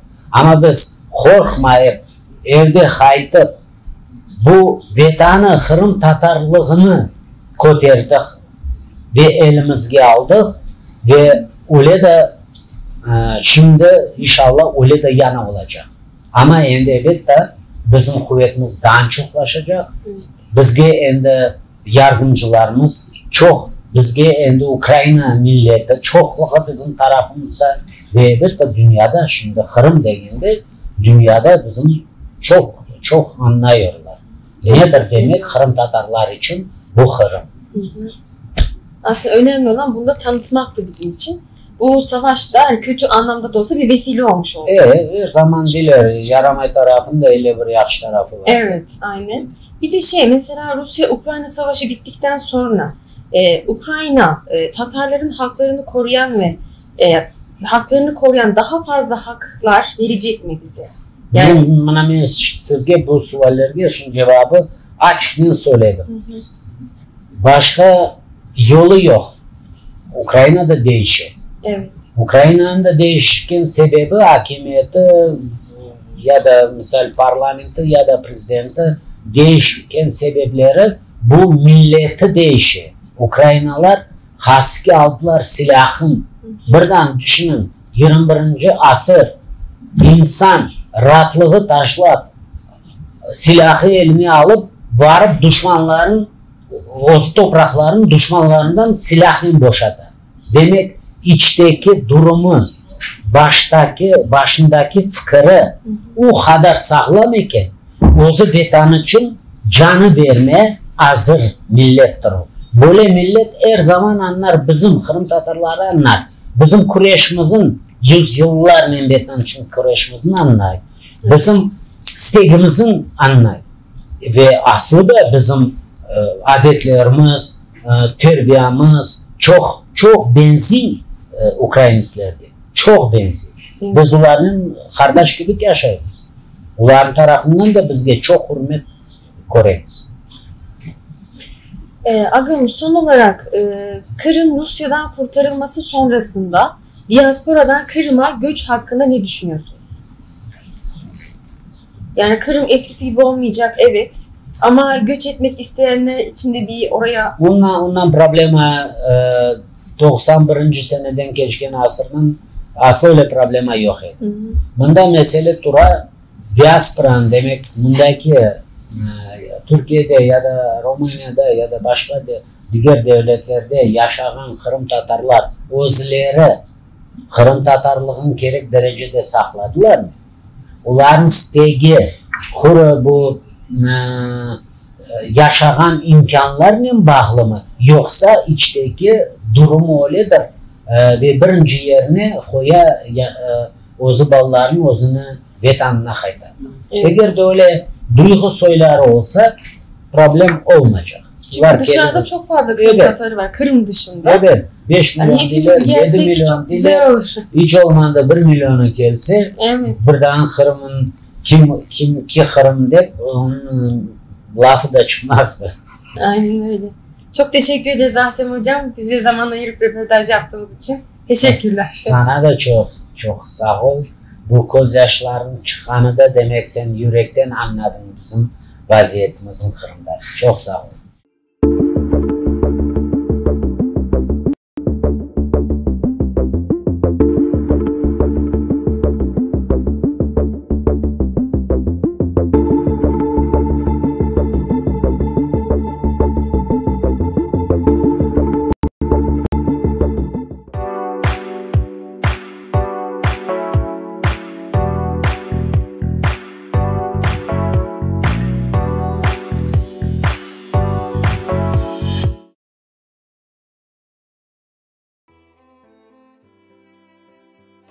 Evet değerli dinleyicilerimiz, Ahtem ağamızla yaptığımız röportajdan sonra tekrardan sizlerle beraberiz. Onunla da değerli yayın arkadaşlarımızdan Kübra Mirza röportajı gerçekleştirdi. Kendisine de buradan teşekkürlerimizi iletelim. Güzel soruları ve söyleşisi için Kübra'ya da selamlar. Evet, Ahtem ağamızın zaten konuşmasından, sözlerinin ifadesindeki vurgudan röportaja girmeden önce benim ifade etmeye çalıştıklarımı derinlemesine anlamışsınızdır diye düşünüyorum değerli dinleyicilerimiz. Sizlerin gene görüş ve önerilerini, değerlendirmelerini yorumlarda bekliyoruz. Burada elimizden geldiğince de okumaya çalışacağız. Evet, Ahtem ağamız da gene milli hareketteki geçmişini de değerlendirerek düşüncelerini ifade etti. Onun vurgusu çok önemliydi. Vatan Kırım'da kök bayrağı yine kökçe taşıdıysak yine taşıyacağımız, yine taşıyacağımız vurgusu vardı.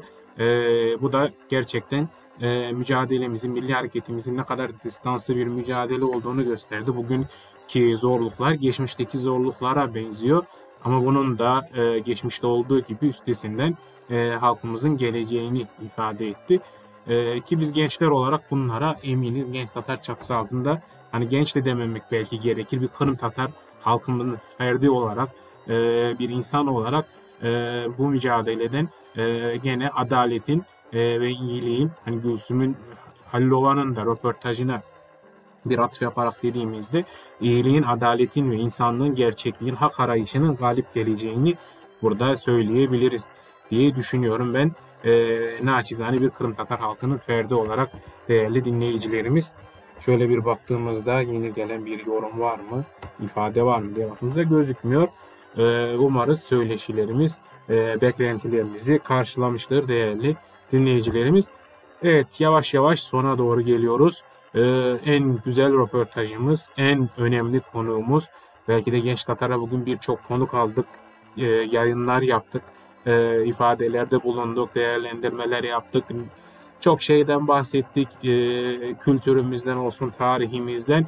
Ama şimdi alacağımız konuğumuz belki de bütün bunlardan da önemli, en önemli ismi milli liderimiz, yolbaşçımız Mustafa Abdülcemil Kırımoğlu'nu konuk alacağız. Röportaj yapan arkadaşlarımız da çok heyecanlılardı ki yaşayan bir tarihe temas ettik. Yani yolbaşçımızı burada hani kim olduğunu, hayatını tekrardan ifade etmeye gerek yok çünkü hepimiz tanıyoruz. Aslında tüm dünya tanıyor onun nasıl bir mücadele insanı olduğunu, nasıl bir lider olduğunu, nasıl bir dava insanı olduğunu. Bu açıdan onu sadece dinlemek gerekiyor. Hani tekrar anlatsak bile anlatmaya kelimeler yetmez değerli dinleyicilerimiz. Yolbaşçımız ağamıza buradan belki sesimiz uzanır, belki bizi dinliyordur. Sağlık, uzun ömür, mutluluk dileriz. İnşallah Vatan Kırım'a tekrardan girdiği günleri görmek nasip olur. Bu röportajı Konya'da yaptık ama inşallah bir gün Vatan Kırım özgür olduğunda Vatan Kırım'da yapma şansımız da inşallah olur. Allah'tan bunu umut ediyoruz, diliyoruz. İnşallah Allah nasip eder değerli dinleyicilerimiz. Biliyorsunuz ki Revat Çuvaroğlu'la birlikte işgalci Rusya tarafından Vatan Kırım'a girişi engelleniyordu. Ki zaten savaş başladıktan sonra da bu durum neredeyse imkansız hale geldi. Kiev'de ilk saldırılarda da yine Mustafa ağamız da hedefti. Allah fırsatlarını vermesin ki vermeyecek. Bu zaferden Ukrayna elde edecek. Savaşın galibi de Ukrayna olacak ve Kırım'da azat olduğunda ağamız tekrar vatanına kaytacak, kavuşacak. Tıpkı geçmişte olduğu gibi diyelim. Ve sözü fazla da uzatmadan sizleri de daha da fazla meraklandırmadan isterseniz ağamızla olan röportaja geçelim. Son bir kontrol yapalım. Böyle bir gelen giden var mı? Gelen yorum yok, gözükmüyor. Diğer sayfamızda kontrol ettiğimizde herhangi bir durum yok. Evet değerli dinleyicilerimiz, Genç Tatar 145. yayınında röportaj sıramız yolbaşçımız Mustafa Abdülcemil Kırımoğlu'nda. Genç Tatar'ın en önemli konuğuna, yayın serüvenimizdeki en önemli ismi almaya biz hazırız. Umarız siz de hazırsınızdır diyelim. Ve evet değerli dinleyicilerimiz, Kırım Tatar Milli Hareketi'nin lideri, yolbaşçımız Mustafa Abdülcemil Kırımoğlu ile yaptığımız röportaj sizlerle. İyi izlemeler efendim.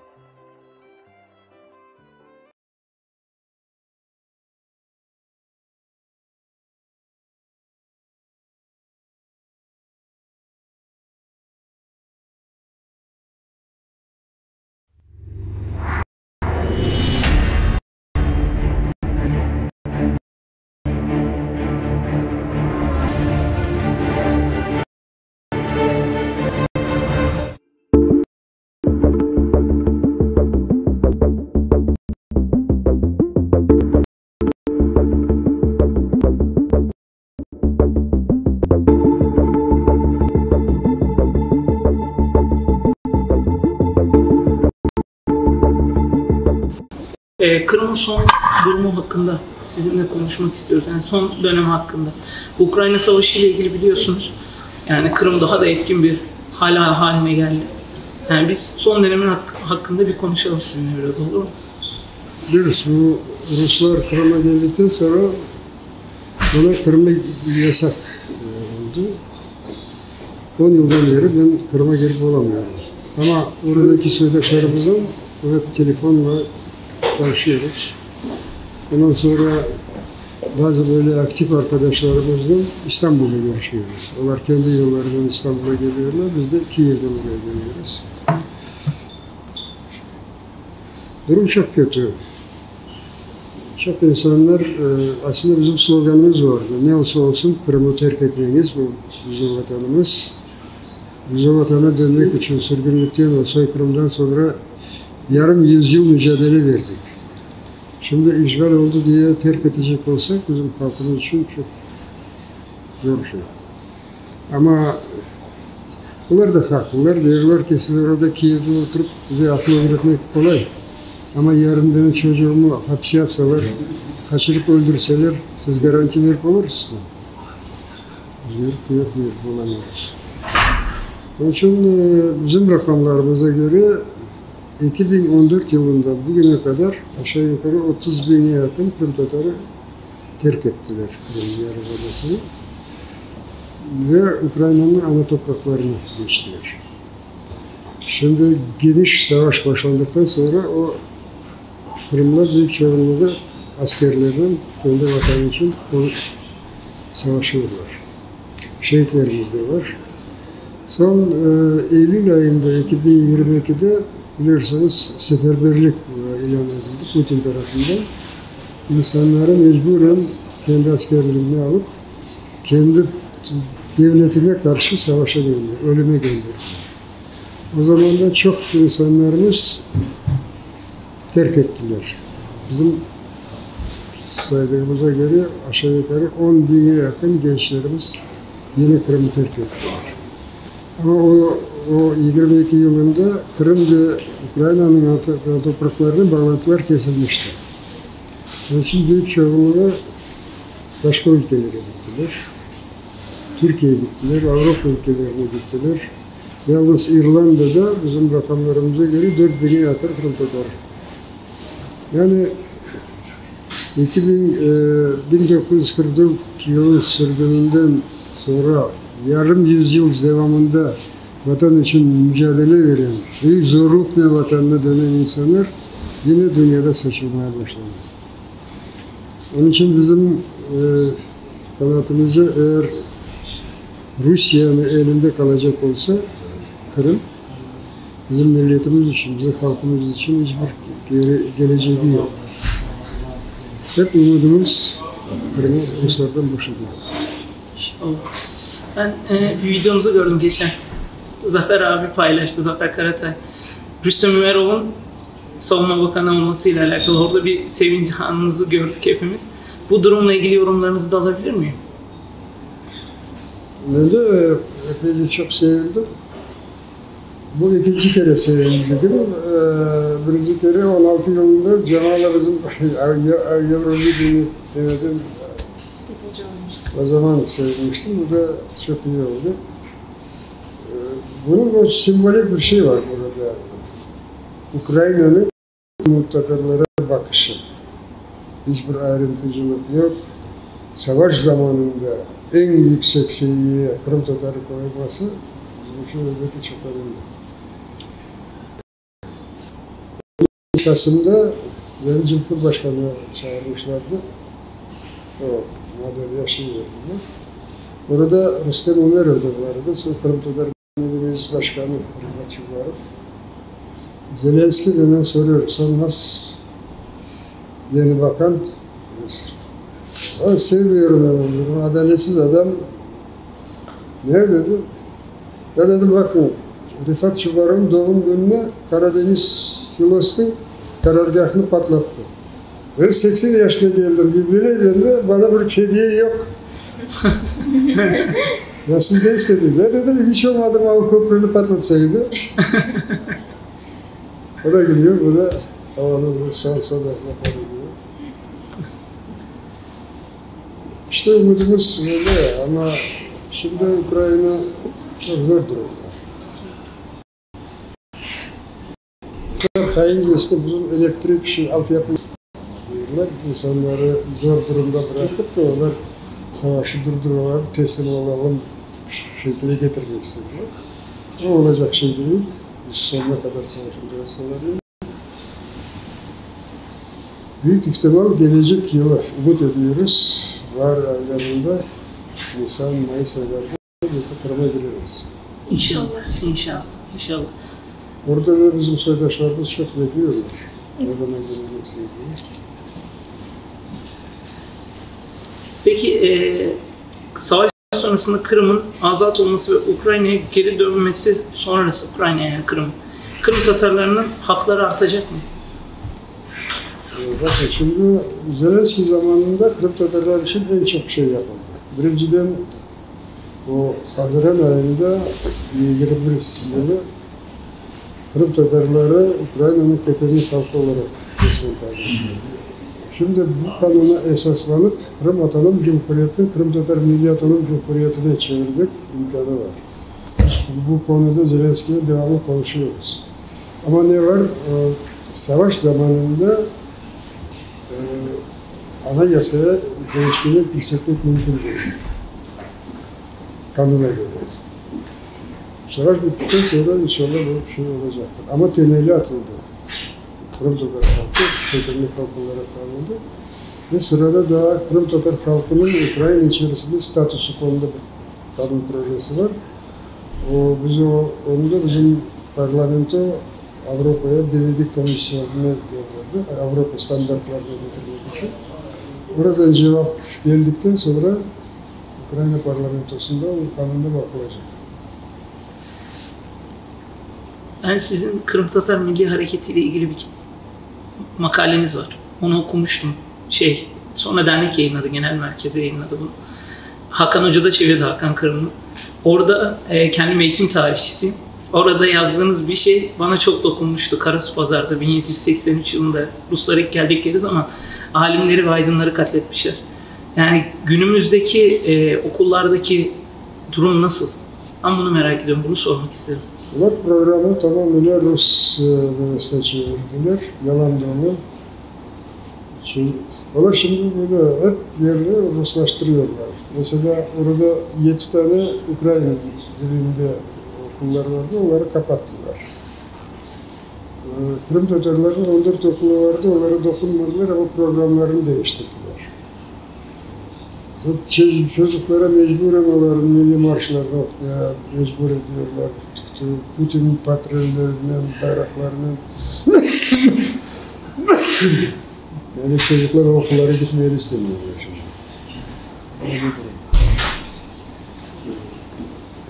Yani Sovyet rejimin en kötü yılları gibi şimdi.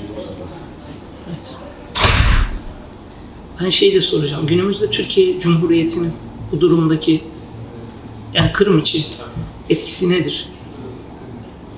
O işgal olduktan sonra şimdi hatırlıyorum 16 Mart'ta tam o referandum, sahte referandum geçirdikleri gün biz Rifat Şuvarov yani Kırım Tatar Milli Meclis Başkanı'nın beraber geldik Ankara'ya. Tayyip Bey'le görüştük. Sordu dedi, bu durumda sizin için ne yapabilirim? Dedim, 3 şey istedim. Birinizde dedim, siz o Avrupa Birliği'nin yaptırımlarına katılmanız Rusya'ya karşı. İkinciden bu boğazları kapatınız, Rus askeri gemileri geçmesin.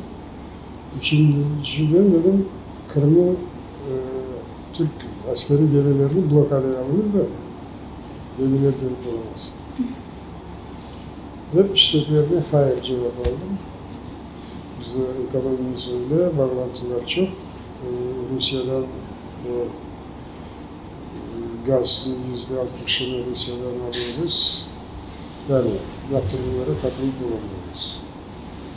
Boğazı da kapatıp bulamıyoruz çünkü Montreal Anlaşması var. Eğer biz savaş içerisinde kendimiz olsaydık, o zaman evet kapatmaya hakkımız var. Ama şimdi kapatıp bulamıyoruz. O blokad yapma meselesinde de dedi biz tek başımıza yapamayız. Eğer NATO'nun kararı çıksa biz NATO üyesi olarak elbette birinci sırada oluruz. Ama böyle pratik olarak Türkiye epeyce yardım veriyor. Başından biz o işgali tanımadık, tanımayacağız. Hep fırsatta onu söylüyorlar. Hem Dışişleri Bakanlığı hem Cumhurbaşkanı.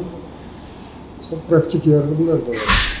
Bu Şubat ayında 22 yılında bu Ruslar Kiev'e gittikleri zaman eğer Türkiye'nin bu bayraktarları olmasaydı durumumuz çok zor olacaktı. Aslında onların planları 2-3 günün içerisinde almak, ele geçirmek.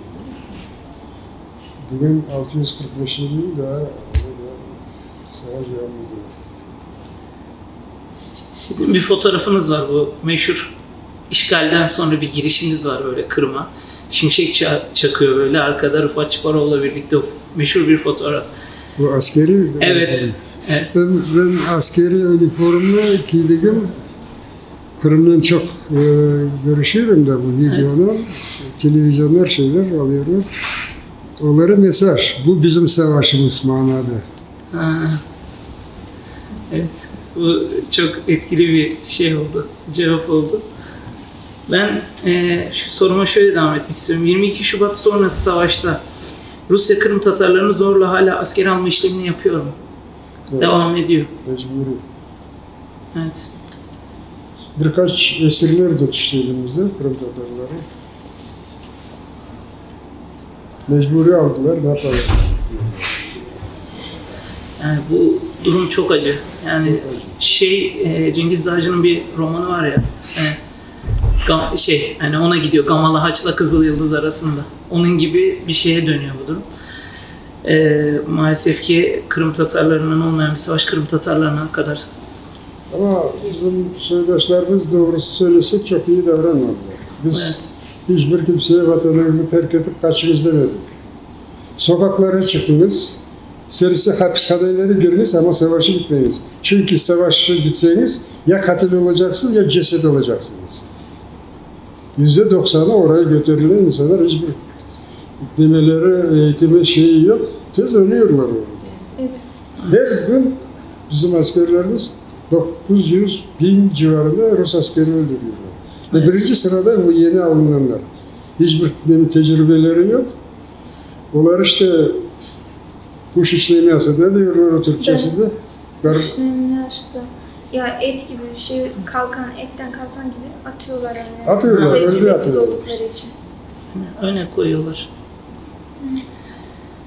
Kırım'ın Ukrayna'ya geri dönmesi ve Ukrayna'ya geri iade edilmesi Türkiye'de yaşayan Kırım Tatarlarına neler yapabilir? Yani diasporanın Kırım'daki etkisi belli. Buradaki Kırım Tatarlarının desteği de haiz. Bu hususta düşüncelerinizi alabilir miyim? Birincide ben bu özellikle savaş, geniş savaş başladıktan sonra Türk televizyon çok izliyorum.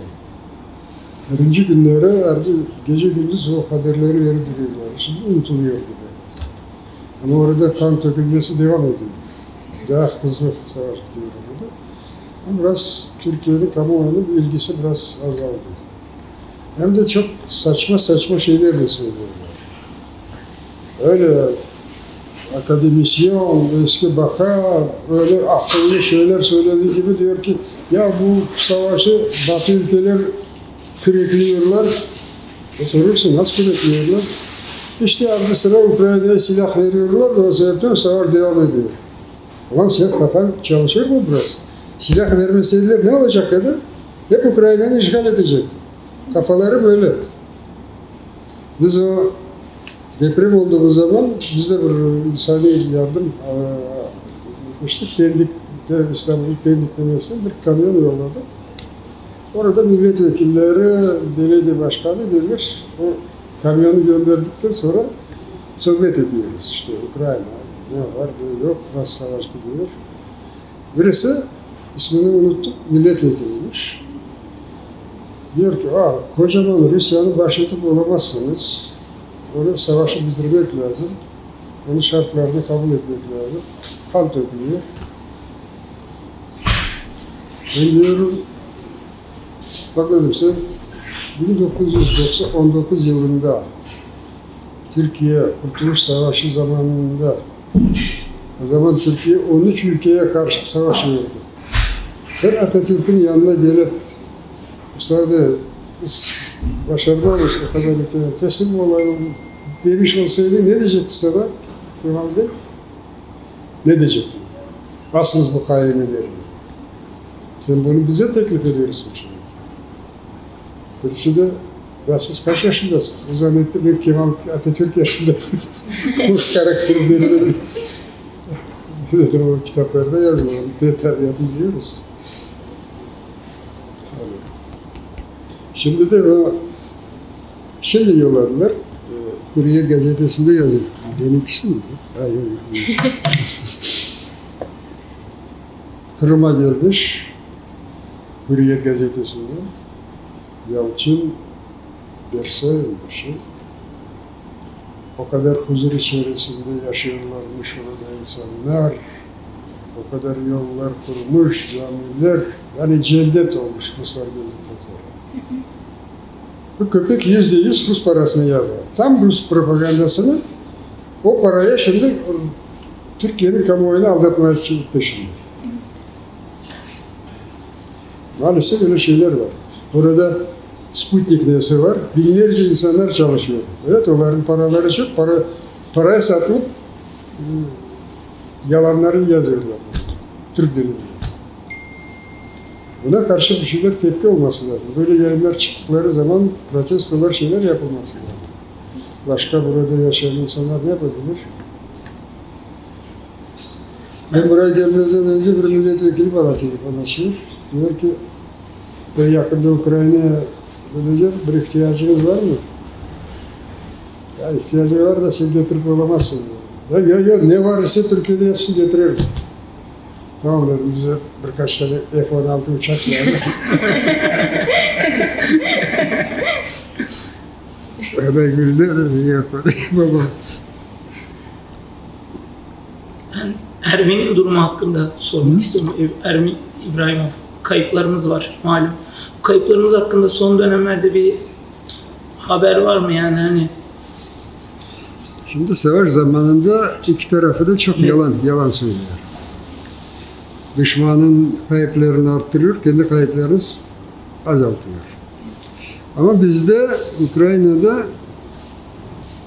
böyle Rusya'daki gibi çok bol yalan söyleyip olamazsın. Çünkü demokrasi araştırıyorlar, sen de yalan söylüyorsun diyorlar.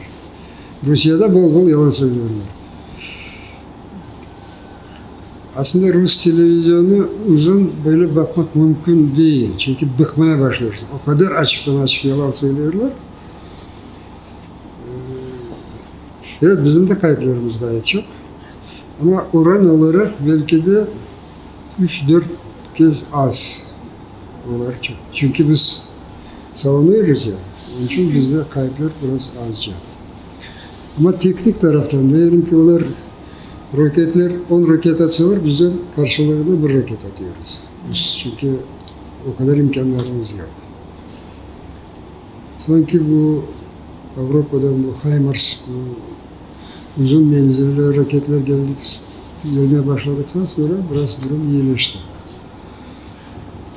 Onlar 24 Şubat hücum ettikleri zaman epeyce topraklarımızı yeni almışlardı.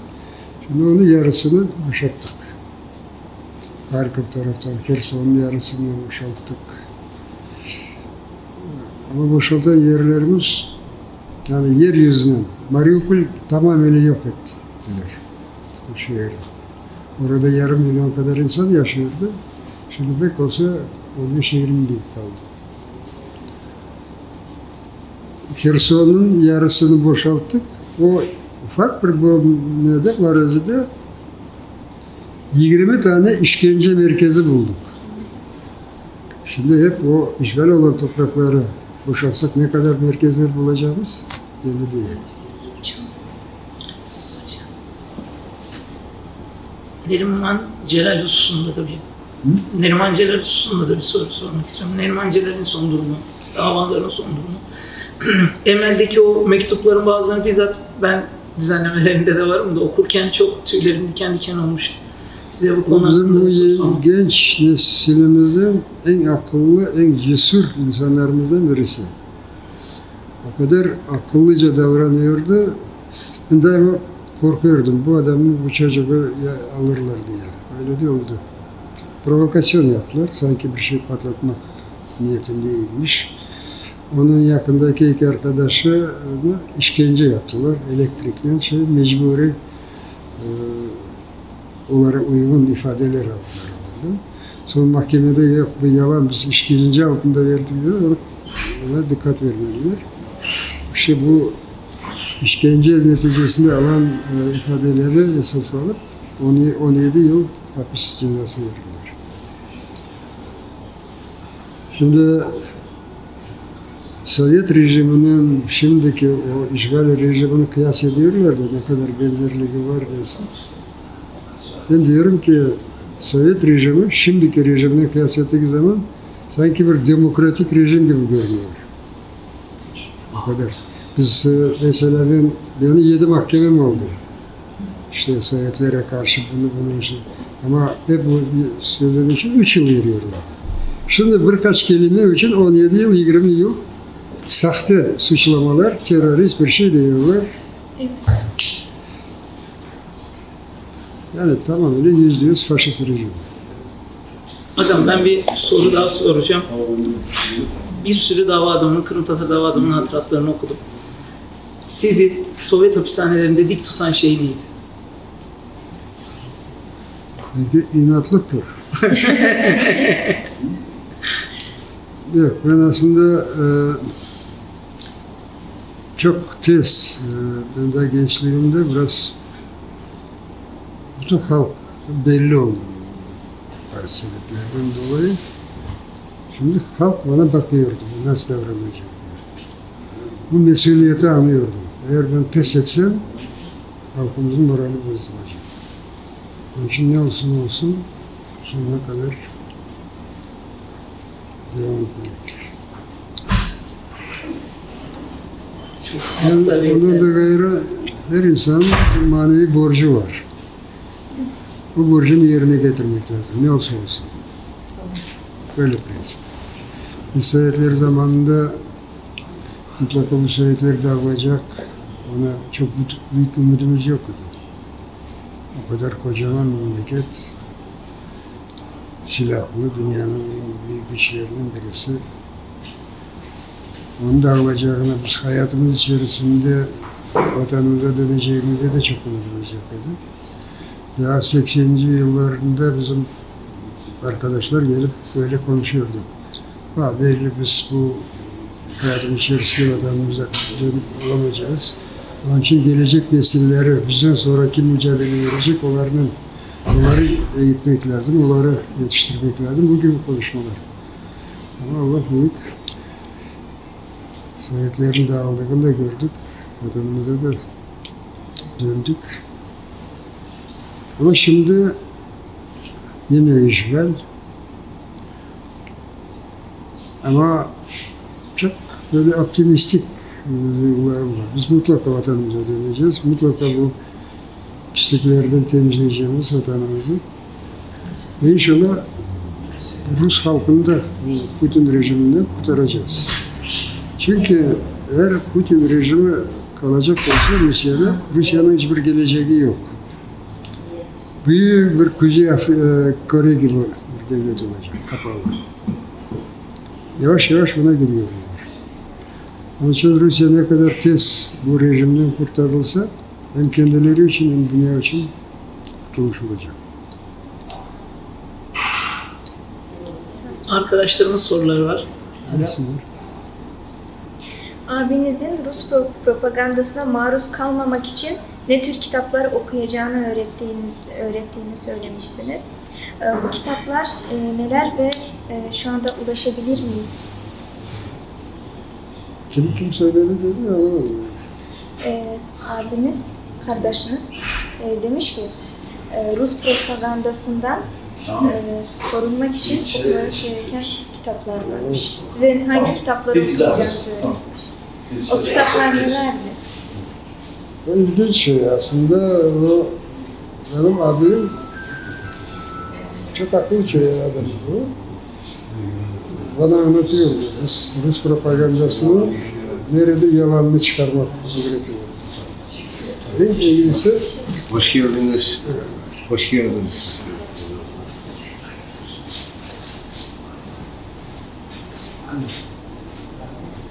Nasıl kitap okup da yok öyle olmaz yani. Onu yalnız o kitapları analiz yapmak lazım. Mesela benim abim diyordu ki rakamları gösteriyor. Kıyas ediyor. İşte hayat seviyesi Amerika'da, Batı, Avrupa'da nasıl, adam başına ne kadar neye geliyor ve sebepleri de nasıl geliyor. Yani rakam fark çok büyük. Onun için Rusların propagandası, biz ne kadar mutluyuz, o kadar orada ne kadar kötü, biz orada iyiyiz dedikleri suya düşüyor. İki şeyler var. Onun çok usulleri var. Onun şimdi titizlikle alınmak zor. Ama o bana çok şey öğretmişti.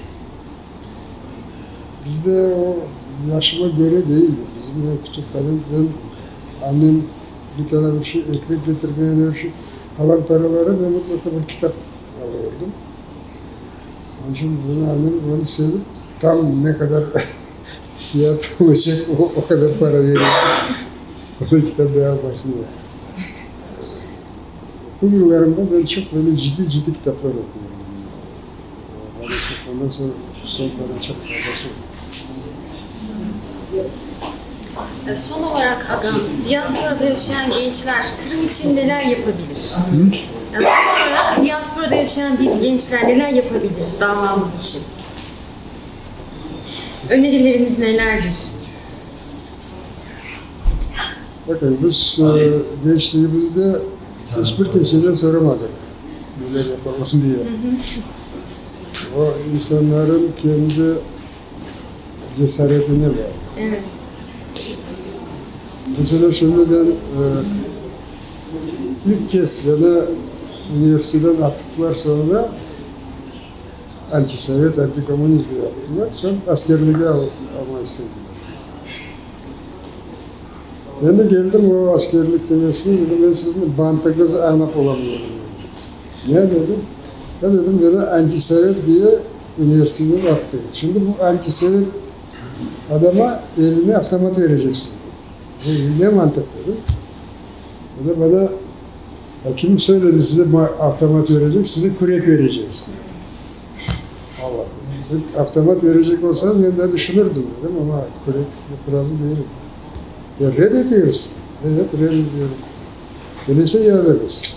Yazdım. Tam geliyor aklımda kaldı neler yazdım. Dedim vatanın dış güçlerden korumak için kurulan askerliğe gitmek istemiyorum çünkü benim vatanım yok. Benim vatanımı Sovyetler Birliği elimden aldı.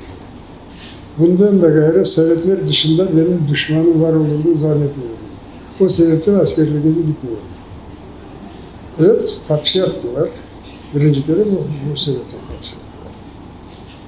Aynı şeyi biz bu Ruslar seferberlik ilan ettikleri zaman öyle tavsiye ediyoruz. Ama onlar kaçmaya tercih ettiler maalesef. Ben Kırım'da olsaydım hiç zaman kaçmazdım. Sokağa çıkardım. Protesto yapardım. Evet atardılar içerisiye. Ama hiç olmadıkta gönlüm rahat olurdu. Ben manevi borcumu yerine getirdim diye. Onun için herkes kendi gücüne göre davranması lazım. Şimdi akıl verip de git hapishaneye gidip dileği öğrenmesin. Buraya çocuğuna bak hapishaneye yap demezsin. Ama kendi çocuklar kendileri karar alıyor. Bu çok böyle zor dilema. Bizim esas usulümüz kendi örneğimizle göstermek, neler yapılması gerekiyor. Akıl öğretmekten değil.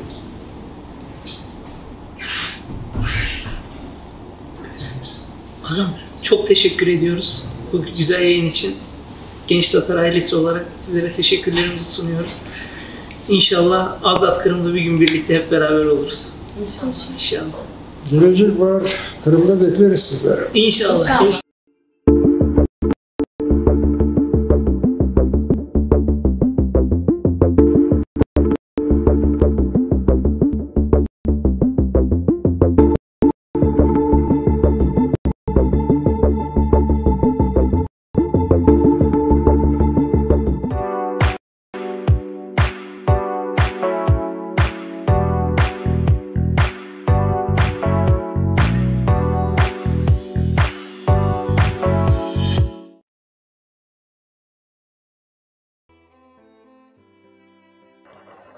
Evet değerli dinleyicilerimiz, tekrardan sizlerle beraberiz.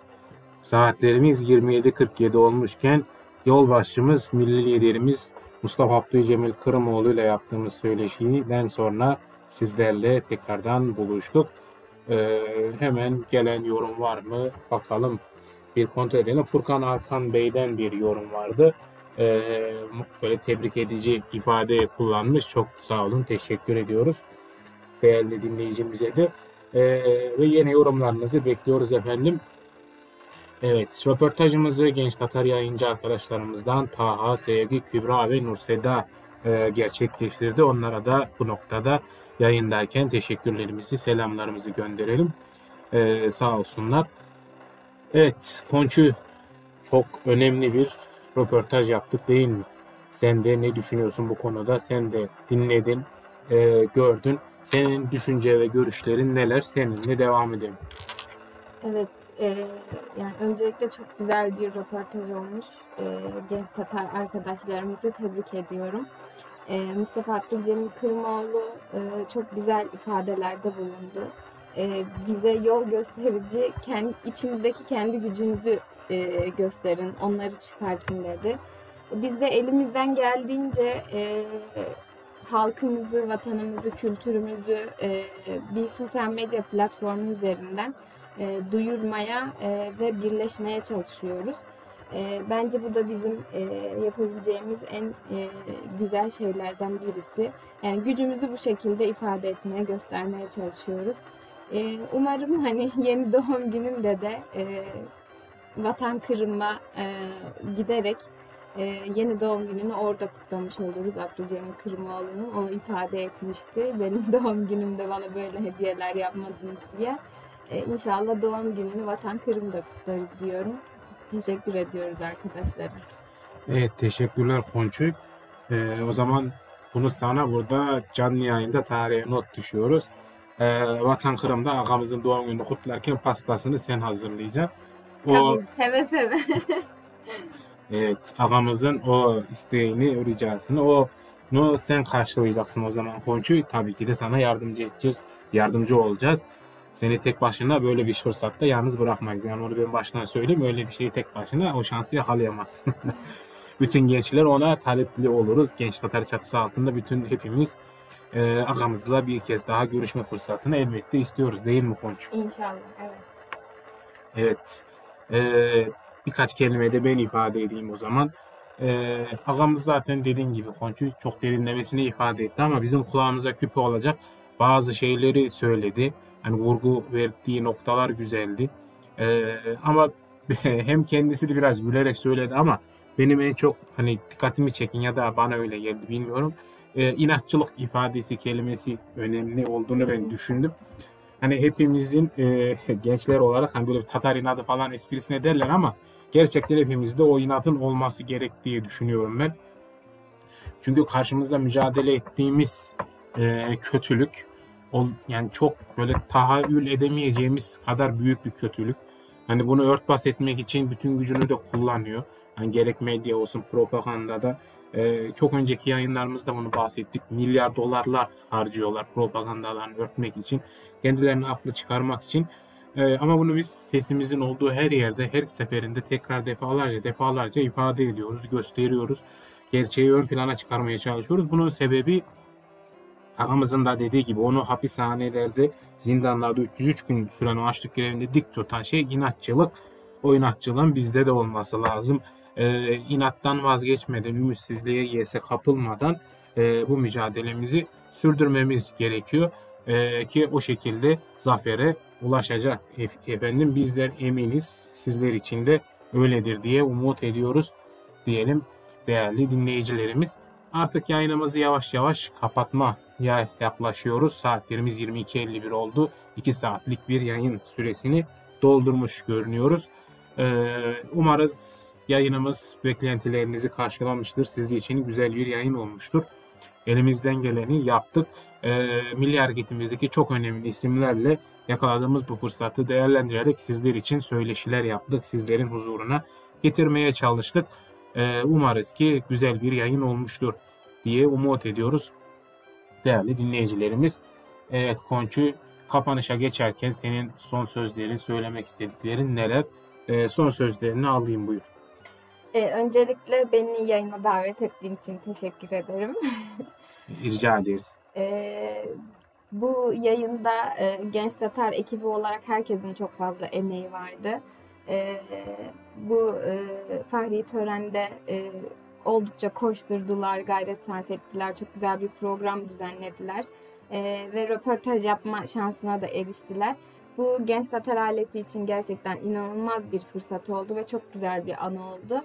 Öncelikle bunun için çok mutluyum. Arkadaşlarım adına da çok mutluyum, kıvanç doluyum. İnşallah yeni yayınlarımızı Vatan Kırım'da da yapabilme imkanına ulaşırız. Gerçekten tüm temennimiz, tüm isteğimiz bu yönde. Bunun için de elimizden geldiğince çalışacağız, çabalayacağız. Sizlerin de desteklerinizi bekliyoruz her zaman. Teşekkür ederim. Teşekkürler Konçu.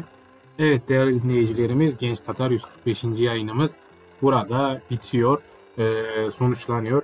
Ufak yayın süresinde yaşadığımız aksaklıklardan ya da eleştirileriniz varsa kusura bakmayın, sürçülisan ettiysek affola diyelim. Kendimizi sürekli geliştirmeye çalışıyoruz. Çok güzel bir yayın oldu benim için de.